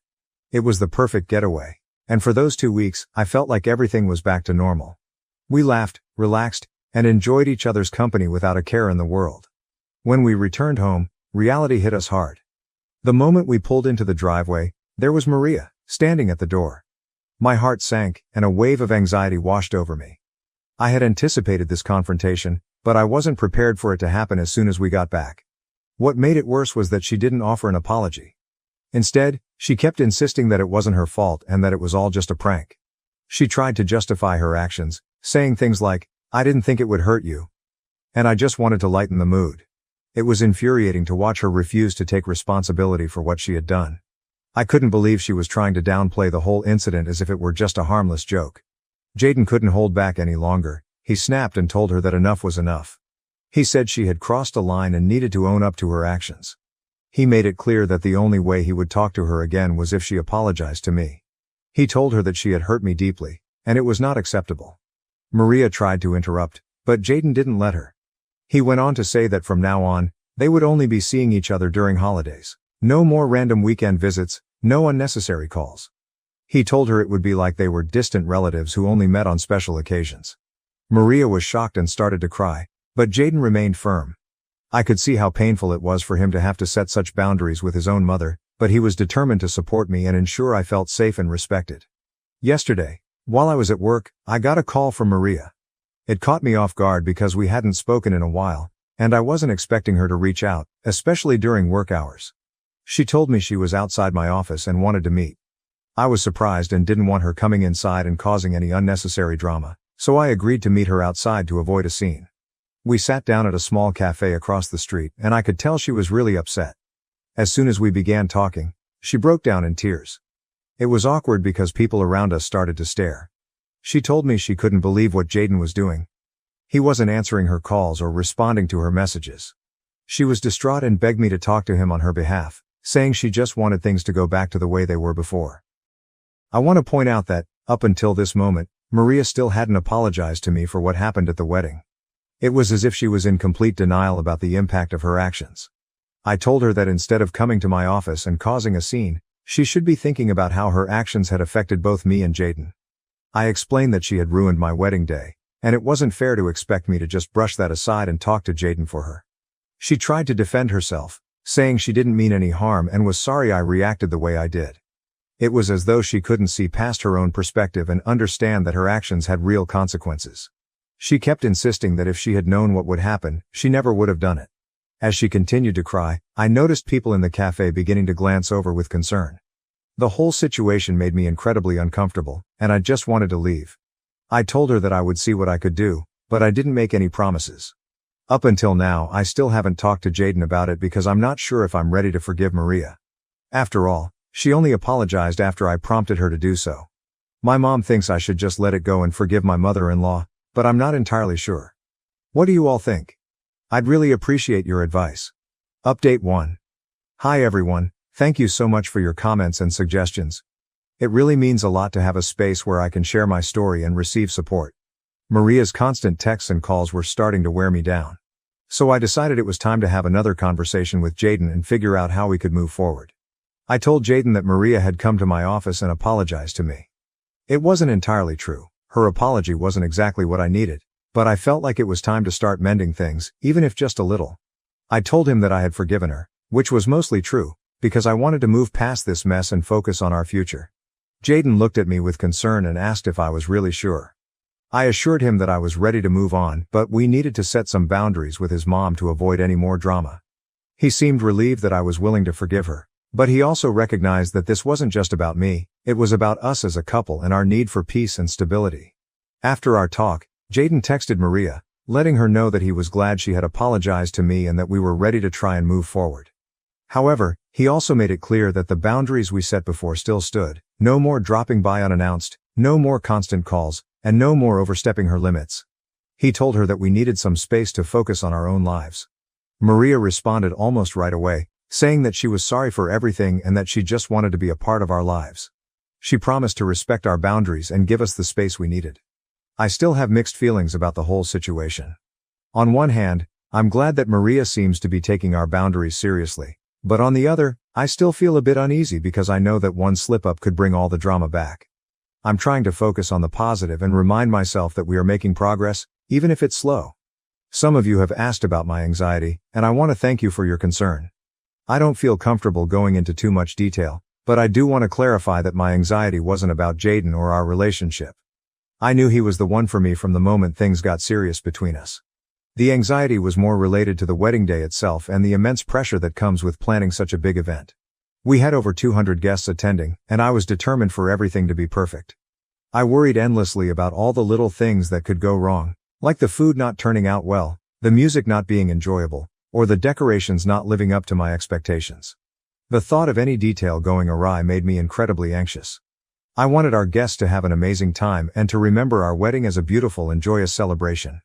Update 2. Hi everyone, something unexpected happened, and I'm still trying to figure out how to feel about it.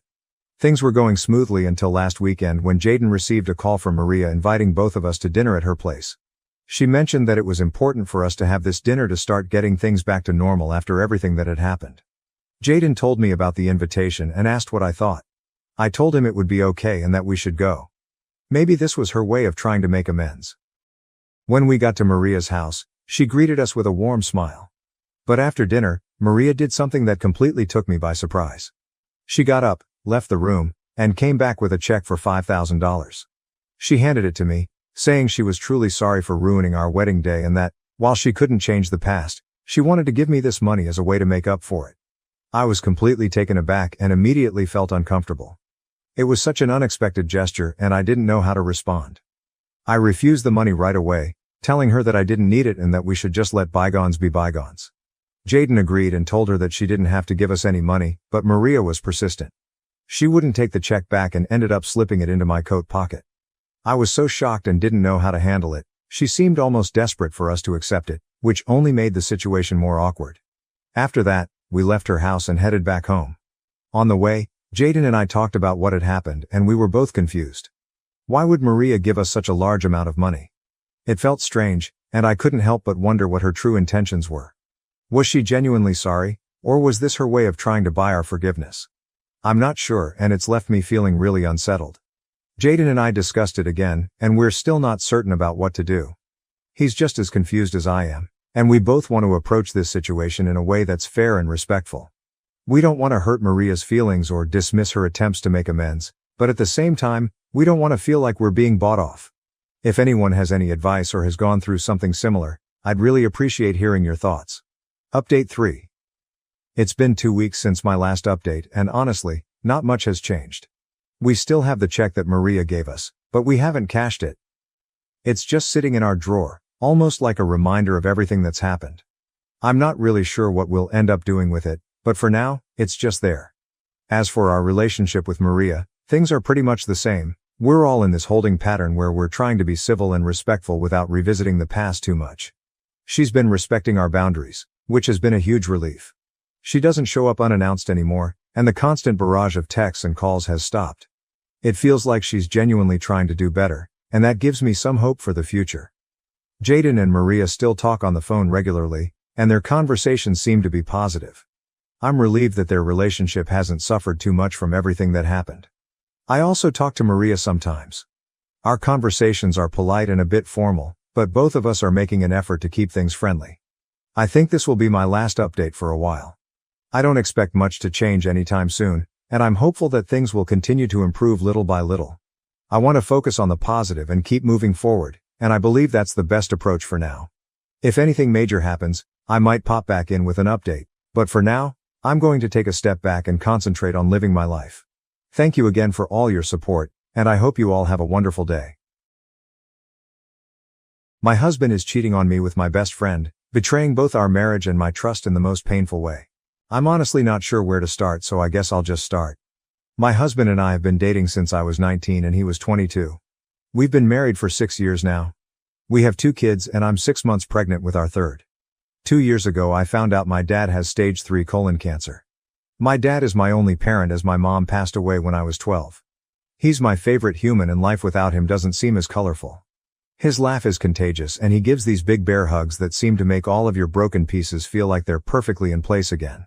Whenever I've had a hard day he doesn't poke and prod and just lets me vent and listens. About 5 months ago we discovered the treatments aren't working for him and in direct quote from the doctor he said months not years.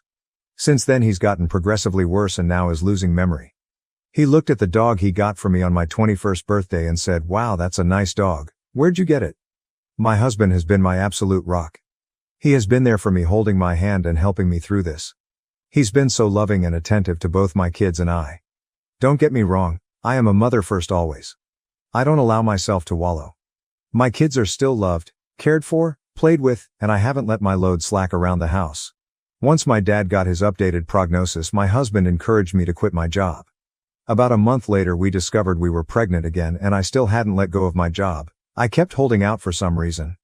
After finding out I was pregnant again he assured me it was still okay to quit my job, that honestly it would save us a small fortune on daycare costs anyways. So I did, I quit my job. My best friend and I have been friends since diapers. Her family is like my family and vice versa. My mom and her mom grew up together. We've always been solid and right after my dad's appointment when we found out he had so little time left I drove straight to her house and she held me while I cried for hours. If there are soulmates in friend form, she was mine. Thick as thieves, is what my mom used to say. This morning as I was up with my 3-year-old, he's sick, my husband's work alarm was going off. He has a few he sets so I turned that one off and gently woke him up. He said he was up late working so he took the morning off. Rolled over and went back to sleep. As I went to turn off the remainder of his alarms I saw a text from my friend on his lock screen that said, "I'm assuming since there hasn't been an angry pregnant lady on my doorstep you haven't told her about us yet?" Time froze at that moment. I took his phone and walked away and just read their conversations. 4 months this man has been fucking my best friend. 4 months these people have been lying to my face. And I know what you're going to say, you should have seen the warning signs. But I've been clutching this phone in my hand for 2 hours and nothing. He has been so loving and attentive to me, but he always has been. So kind and gentle. There have been no late night work nights except for once in a blue moon, there has been no lingering touches between them or even glances. They act as they have since the day I first introduced them. How sick is it that she calls him her brother but she screws him? I know so many people get a moment of clarity in situations like this but I have none. Aside from being sad about my dad, I haven't changed. I'm still a loving wife and mother. I still doted on him and my children. I talk to him about how he is doing and how his day is every freaking day. I haven't allowed the ground to swallow me whole. I know what I have to do now, but I just don't want to. I'm about to lose my family and my support system in one blow. I'll confront him tomorrow. Today I just need this last 24 hours of peace. As for her, I won't give her the satisfaction of a response. I don't care why she did it. She did it and it's done. I was always the friend who cleaned up her messes. After today I will cut her out of my life like she never mattered at all. This has to be the hardest storm I'll ever weather, but damn it I know it'll sail through it. If not for me, for my children. Update 1. A small update about everything going on since my kids are now in bed for the night. I spent the morning gathering everything I could and making a checklist. I sat in my office for the better part of the morning telling my husband that I was preparing things for my dad. Not a total lie. I did have to get him sorted with hospice today. My boss would be happy to have me back, however my lawyer said pump the brakes on that idea for the time being. However, my old boss did tell me that whenever I'm ready, the door is open and to just give her a call. He does not have access to my inheritance from my father, nor my mother. My lawyer assured me that. I didn't mention her in the post, but my mother-in-law is an absolute angel. I love and adore her so much, and she's always been a shoulder to lean on. After he had gone to work for the afternoon, I asked my now ex-best friend's mom and my mother-in-law to meet me at my dad's house. My kids were outside playing with my now ex-BFF's older brother.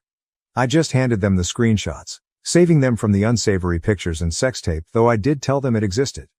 To say they were furious was an understatement, and they are on my side completely. Angie, my now ex-BFF's mom, is ready to cut contact with her daughter completely. She kept repeating how sorry she was. We hugged and cried together. My mother-in-law told me she couldn't believe she raised a spineless, terrible human. That no matter what happens I will always have her, and as far as she's concerned she doesn't have a son, only a daughter. After an in-person meeting with my lawyer we went over finances, logistics, and everything you could think of. She has all of the proof and she's out for blood. With this post now on TikTok, I don't want him to find out by an app because one look at the story and he'd know it was about him. With permission from my lawyer. My ex-BFF, her mom and dad, my soon-to-be ex and his parents will be having a get-together tomorrow. By the time they're sitting down and showing them everything and that I know.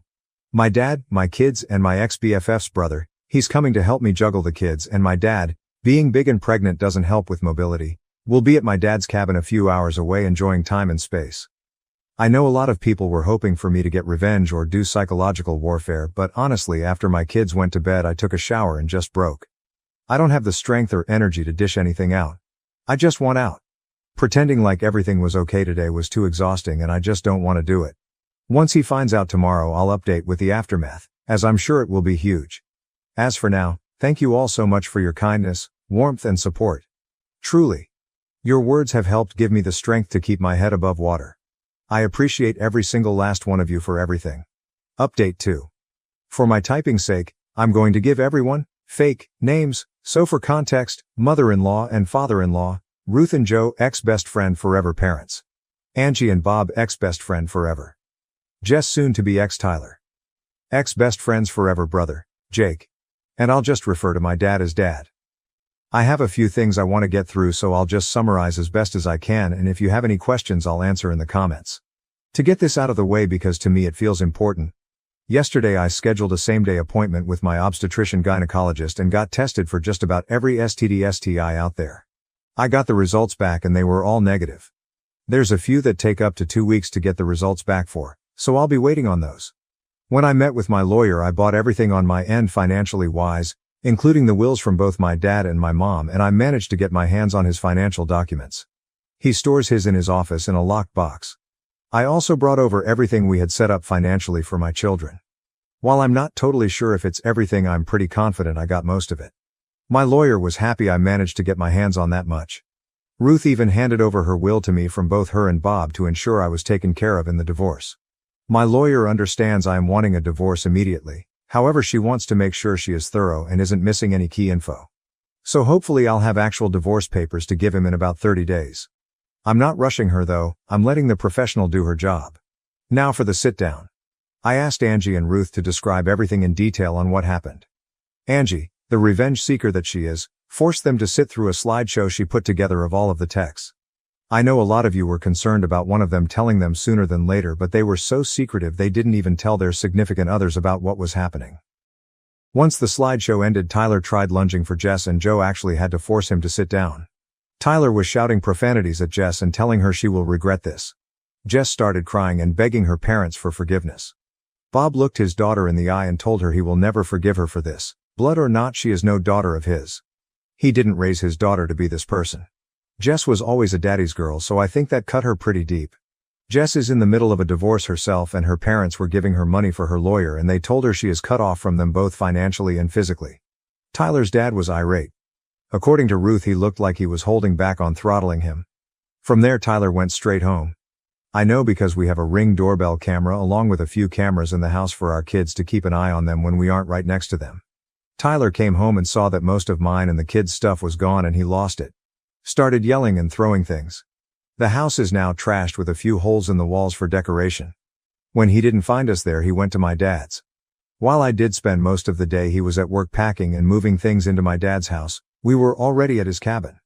Tyler took a baseball bat to my dad's door trying, and failing, to break it down. My dad's neighbor actually called the cops on him and he was arrested. His parents refused to bail him out. I had an appointment with my therapist today.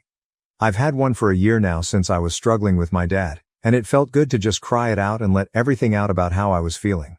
It was very helpful and she gave me a few tools to work through my emotions with this one.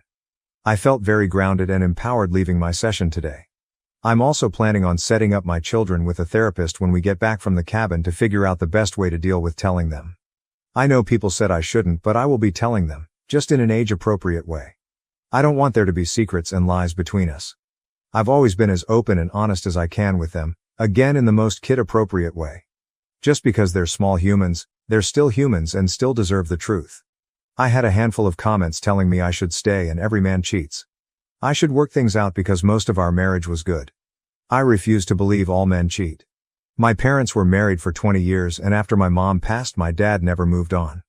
I watched my dad love my mom for 12 of those years and cherish her. I will not accept anything less than that kind of love. He never cheated, nor did she. While I'm not sure when I'll be ready to move on, falling in love is the absolute last thing on my mind at the moment. I refuse to let Tyler win and destroy love for me completely. I will move on from this. Jess started blowing up my phone demanding I fix this situation and immediately blaming me. My lawyer told me to not block texts just in case they spill out additional info I was missing. She was playing the poor me card very hard. The thing is though, I never influenced Angie and Bob to cut contact with their daughter, they made that choice on their own. She actually started blaming me for stealing the love of her life. I introduced them when Tyler and I started dating, so not sure where that came from, and that Tyler is only with me for the kids. Honestly, I knew she was just trying to hurt me at that point. I didn't give her the satisfaction of responding though. Between her and Tyler I have about 200 missed calls. Tyler went from begging and pleading me to forgive him. Like I said, I didn't have divorce papers to hand him, so he's stuck in this unknown gray area. I also asked Angie and Ruth to not say anything about the divorce to him yet. Purely just for my satisfaction, honestly. I know it's slightly petty, but keeping him in that gray area of not knowing is my small revenge to him. To threatening to call the cops on me for kidnapping, telling me Jess wasn't the only one, bingo, just what I was looking for, to telling me I'm a stuck-up bitch, to threatening me, to back to begging me for forgiveness. Honestly, it was just a whiplash reading those texts. I'd be lying if I said that those texts didn't hurt me and terrify me all at once, but I refuse to let them break me. As for both of them together, I don't think he's going to stay with her. I think he blames her for blowing up our marriage, honestly. Who knows though, they deserve each other. I was initially okay to do a 50-50th split with Tyler for custody, but after his reaction I don't feel comfortable with that, so I'll likely be going for full custody. Jake has about 30 days of leave he's saved up and he's going to be using them to help the kids and I get settled at my dad's house, and honestly to be there in case Tyler tries showing up going crazy again. He's been such a big help to the kids and I lately, and I'm forever in his debt for this. Last night after the kids went to bed he hooked up his Xbox and we played a game called Diablo 4 together to help me take my mind off of things. It was fun. However, he did sort of confess that he's always had feelings for me somewhere in the midst of things, but also told me to not say or do anything back. He understands a relationship or anything like that isn't on my mind and won't be for a while. He isn't wrong, but just that he's felt that way since we were teenagers and just wanted to get it off his chest. Thank you again. Seriously, your comments, your support, your messages, all of it has been one giant breath of fresh air. Just knowing I have a whole online community willing to go to bat for me has kept me treading water these last couple days. Your comments have popped in my head when I felt like just giving up on leaving him because it's so hard, and gave me so many great points and helpful advice. I know I deserve more and I can't accept his actions. And to the people who commented relating to my situation, my heart goes out to you all. This pain is awful and I hate that so many of you can relate, but your stories have resonated deep within me. You all keep commending me for my strength, and my personal favorite is telling me how proud of me you are. Every time I see those words I start to tear up. I'm blaming the pregnancy hormones, but your words have helped put me at ease so that way I could do what I knew I needed to do. So I'll leave this here for now. If anything of importance happens when I go back home, I'll update further. Thank you all, and I hope you have a wonderful evening. Questions in the comments. Hobbit Bones. I'm sure many of us would like to know, have you told your lawyer that you want to go for full custody? And have you saved those messages your soon-to-be ex said with threats toward you and your children? I'm sure you have, since you saved screenshots of messages the first time. You've handled this really well. You've done all the right things to gather evidence and protect yourself. I'm proud of you. And I really wish the best for you and your children. OP answer. I forwarded everything to her as well as telling her he was arrested, and she responded with, full custody. And I agreed. Thank you, truly so much. A comment deleted after an overwhelming number of downvotes faulted OP for taking her kid's father away from them. To this, OP replied, I'm not taking away their father. I will not keep them from him at all. But yes, I will most likely go for full custody. Not out of bitterness or spite, because I could simply never be that person. There is zero excuse for punching holes in walls, and trying to break down my dad's door, threatening to unalive me, unalive our children. If he wants to see them, I will allow supervised visits. Maybe in the future, if he gets therapy and help for those thoughts and actions, I'll allow it. For now, my mind is made up. You may see it as running away, but I see it as taking space to comprehend what has happened to my life and allow myself breathing room. My entire future I had carved out for myself and my children has exploded right in front of my face. That deserves breathing room. And yes, I allowed others to confront what they did to me, simply because I don't have the mental capacity. My focus is on my kids and my dad, everything else is background noise. Honestly, even if I did confront them myself, my in-laws and ex-friends' parents would have had their own confrontation regardless. I am fully aware I will have to face the music one day. However, today is not that day, and I plan on enjoying that for the time being.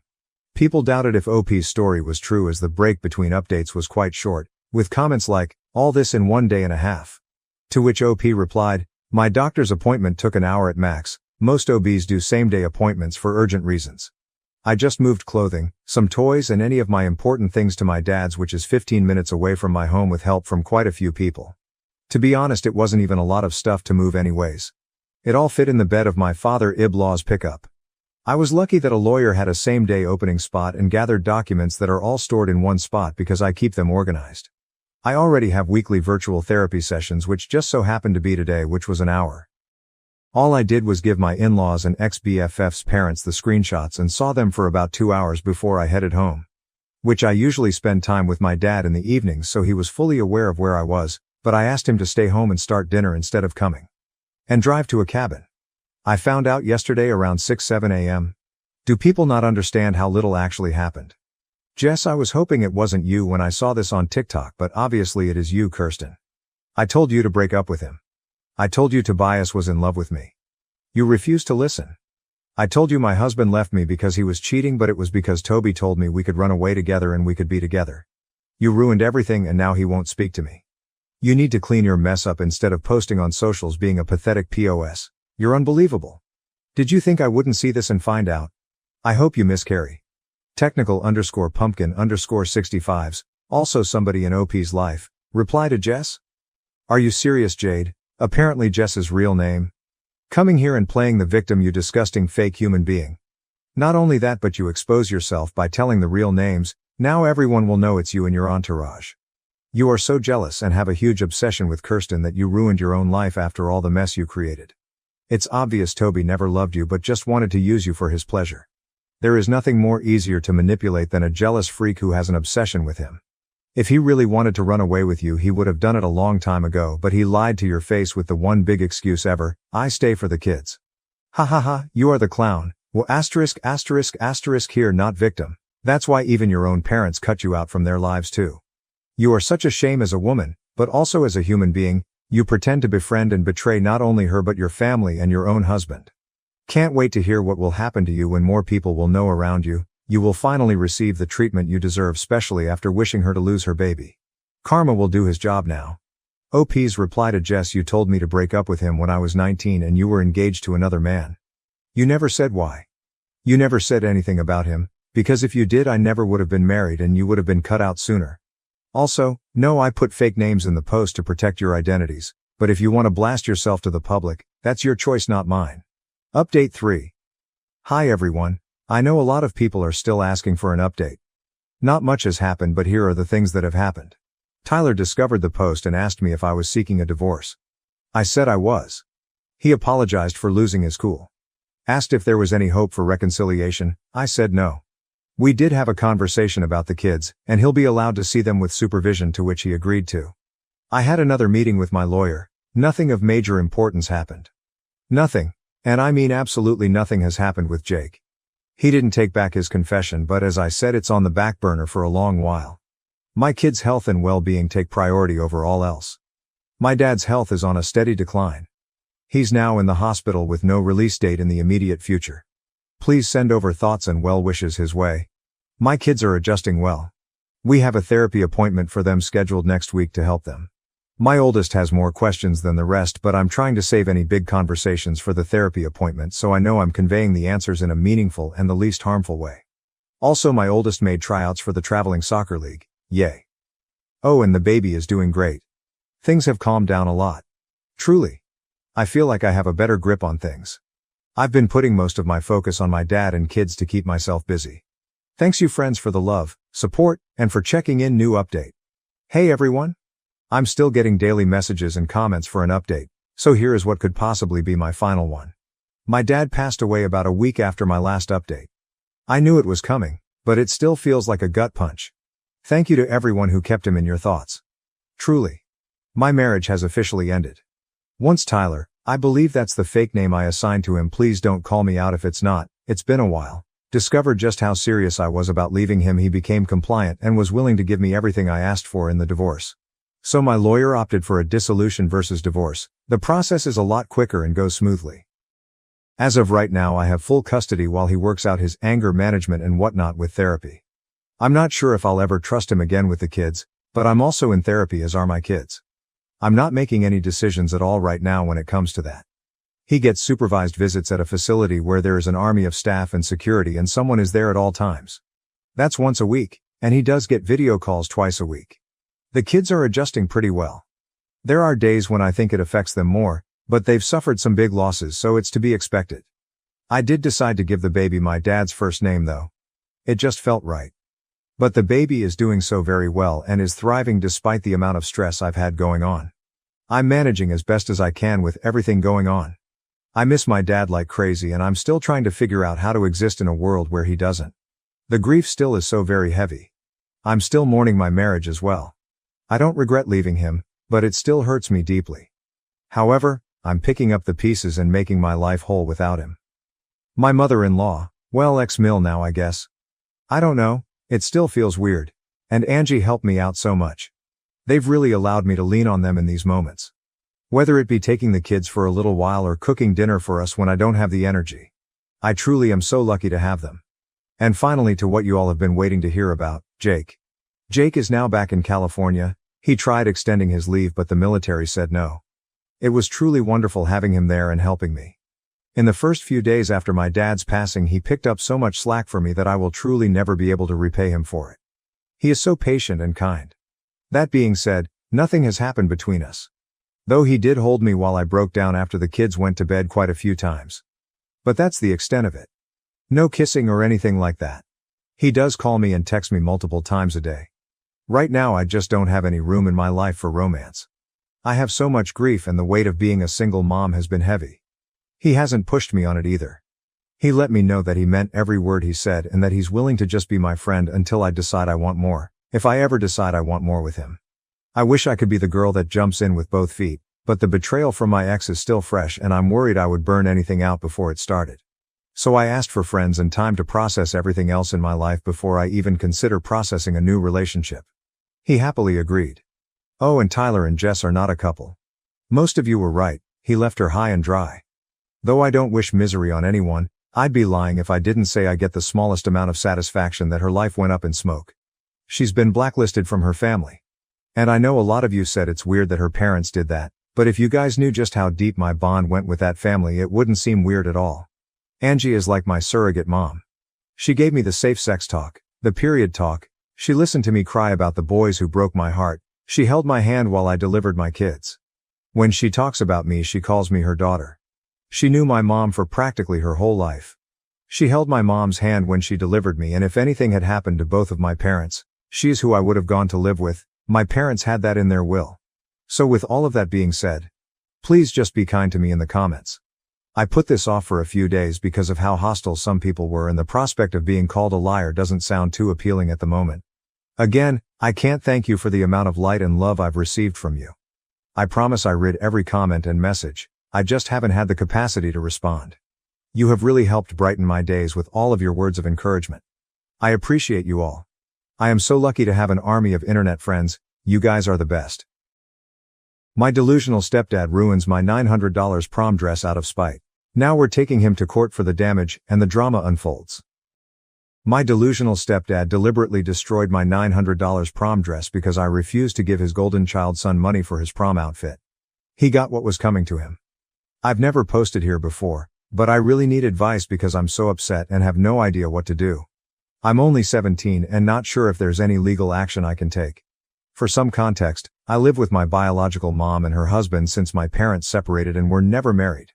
I originally lived with my dad from the age of 2.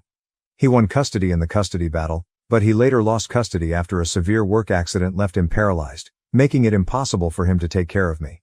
I still see him every weekend and spend the entire summer with him. When I was 10, I moved in with my mom, her husband, and their 2 sons, one stepbrother and one half-brother. Ever since then, my stepdad has made it clear, both directly and indirectly, that I've disrupted their lives by re-entering my mother's life because I'm just another person they have to take care of. I've been working since 10th grade and have been saving up for my senior year in college since last year with the money from my job. My mom and her husband made it clear that my mom would only help with the basics like my graduation cap and gown, senior dues, and senior class photo. Everything else, like prom, I'd have to pay for myself. I earn about $400 every 2 weeks from my job, which I've been saving entirely, and I make extra money by doing nails, around $100 a week plus tips, which I use for spending money. Since it's my senior year and the last year of high school, I wanted to go all out for prom, so I set an $800 budget for my prom dress. My prom is in April, and I wanted to get my dress early since the really cute ones sell out fast. So, I went prom dress shopping in December and found a gorgeous dress that cost $890. It's dark green with a long train, rhinestones embedded into it, and glitter throughout the fabric. When I first showed my mom and stepdad the dress, they asked how much it was. My mom said she wouldn't pay for a dress that expensive, but I told them it was fine because I had more than enough money saved up to buy it and would still have plenty left, $23,000 to be exact, though only my mom knows that. My mom said I could get the dress and that it was very pretty. However, my stepdad said it was irresponsible and a waste of money, and that I should use it for better things like helping out the family and paying some bills, suggesting I get a cheaper dress for no more than $300. Mind you, both his sons own PS5s and multiple pairs of $200 plus shoes. Long story short, my mom disagreed with him, and I ended up getting the dress. She even contributed $150 toward it. However, ever since then, my stepdad constantly brings up that I should help pay for things around the house since I have so much money to throw away. But my mom always shuts him down, saying that I work hard for my money and that I already help out by paying for Netflix, Amazon Prime, and Hulu bills, while my 18-year-old stepbrother doesn't pay for anything. Last Saturday, we had a huge argument because my stepdad suggested that I should help my stepbrother pay for his prom, to which I firmly said, no. He later called me selfish and said it wasn't fair that I get an expensive outfit while his son doesn't. I guess I responded with some snark, saying, that's not my child or my problem. He then tried to complain to my mom, who sided with me, saying that if anything, he should pay for his own son's prom. Well, today, I woke up from a nap and noticed my prom dress was missing from my closet. It was right at the front, so I immediately noticed it was gone. I asked my stepdad if he'd seen it since my mom was at work, and he told me with a condescending smile that he was washing it. I immediately ran downstairs and saw my dress being washed on the heavy-duty cycle. I canceled it right away, but the damage was done. Most of the rhinestones had fallen off, the glitter had washed out, and the entire dress was mangled. I took one look at it, then threw it in a trash bag and left for my friend's house, taking the dress with me. I texted my mom and sent her pictures, but I'm currently at my friend's house, lying on her bed. Her parents hung the dress outside to air dry so that my stepdad can't blame them if it was dried in the dryer. I know he did this to spite me because he never washes clothes, cooks, or does anything around the house since he considers himself the man of the house, so there was no reason for him to be washing my dress, even if it needed washing. Is there anything I can do? I realize neither of them can replace it, considering their difficult financial situation. I'll keep you all posted when mom gets home. So far my stepdad has called twice, but I haven't picked up, and my mom's at work and unable to take calls. Edit. I'm not sure how to add updates, so I'll just include an edit. My mom and I just spoke on the phone, and she's furious and on her way home. My friend, her dad, and I are heading to my house now, and my mom said she was going to call the cops as soon as she finished talking to me, so they might be there by the time I arrive. We've taken pictures, and my uncle, who is my mom's brother, will be over by 8 because I contacted him while he was at work. I've been considering your suggestions about withdrawing my money from my account, and I discussed it with my dad, who told me I could stay with him. Edit/update 2. When I got home my friend stayed in the car while her dad walked me in and my stepdad was already gone. However, the police were at the house. As of now, the police said they couldn't really arrest him because it's not like he technically stole anything. It's hard to explain, but basically, they said that because he washed the dress and didn't keep it, it's not considered theft. They suggested I could get a confession and have him pay or take him to small claims court. Also, the dress is non-refundable if damaged, so I can't return it or anything.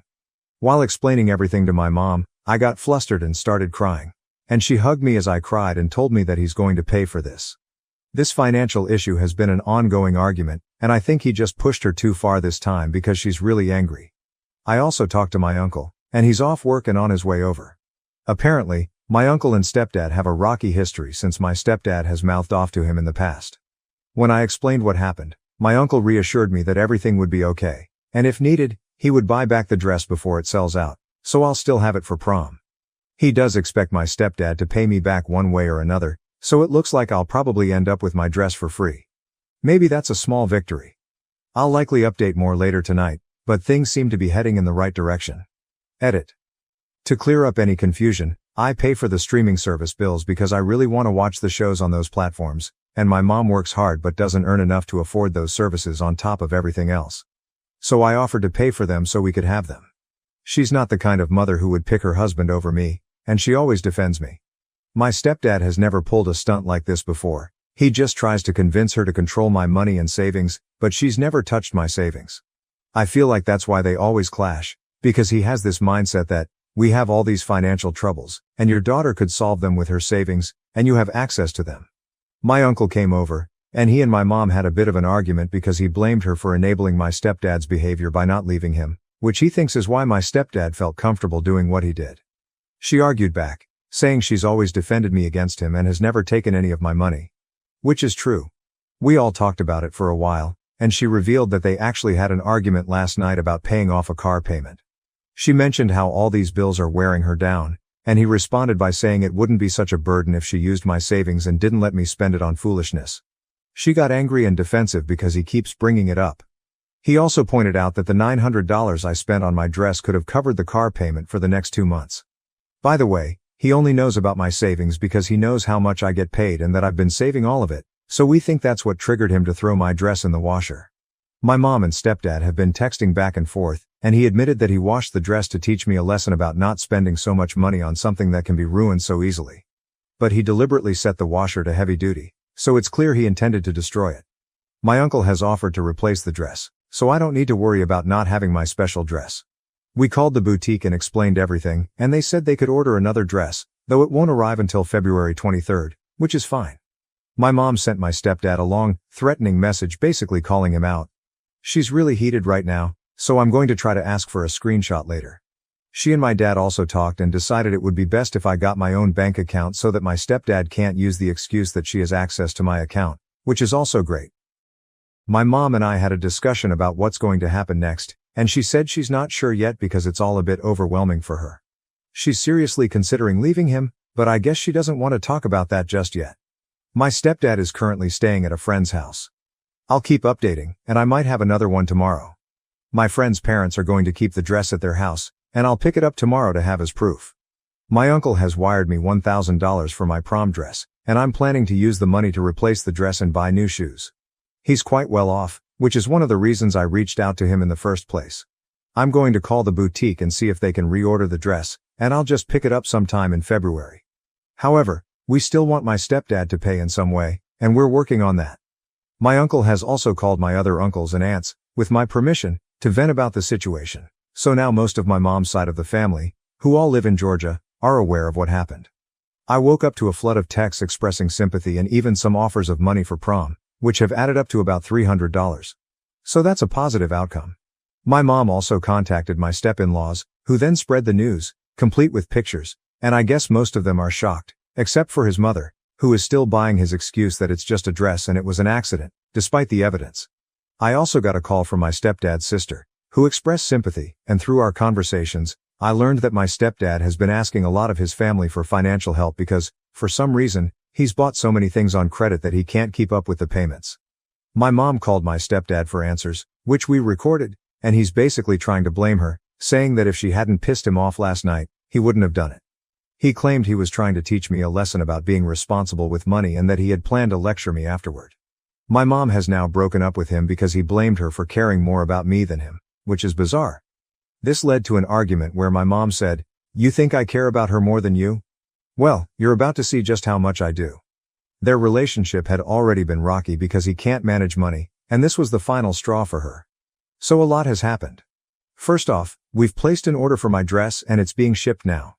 It should arrive at the boutique by February 23rd, so that's sorted. My stepdad and mom are officially broken up, but my mom isn't sure yet if she'll proceed with the divorce because everything is still so fresh, and lawyers are expensive, and she can't afford it right now. They also have a prenup, so they don't share any assets, and the house is my mom's. It was her dad's house that she inherited. She had a different dad from her siblings, who all share the same father. My stepdad came back with his brother after a while and tried to make up for everything by buying me a new dress from Macy's that's similar in color and length to the original, but it's very tacky and ugly and looks nothing like the dress I originally had. He then tried to apologize, saying it wasn't his intention to ruin the dress and that he was just going to wash it to make a point, like, "See, this is why you don't buy things like this." And then he would have bought me another dress. But that explanation makes no sense at all. My uncle also came back to the house after I texted him that my stepdad had returned. My uncle was at the store when he got my message, and when he arrived, they got into a huge argument. My uncle demanded to know why my stepdad destroyed the dress, but my stepdad said he wasn't going to let anyone walk into his house and start making demands. My uncle called him a name, and my stepdad told him to say it again. So he did, and they ended up fighting. My stepdad lost the fight and then threatened to call the cops, but we reminded him that he swung first. After that, he went on a rant, cussed us out, and left, taking the dress with him. We're actually planning to follow your advice and take him to small claims court, considering the evidence and the damage. Hopefully, we'll come out on top. Right now, my stepdad is staying at his parents' house. For those curious about my brothers, here's an update. My 15-year-old half-brother was at his girlfriend's house since Friday, so he missed all the drama, but he reached out to me today. I love him so much. My 18-year-old stepbrother, on the other hand, has basically taken his dad's side, so there's not much more to say about that. Also, for those who suggested changing the streaming passwords, I've done that, and my mom and I are going to set up a new bank account for me later today. Thanks so much for all the support. I'll keep you updated as we make plans and hopefully get a favorable verdict.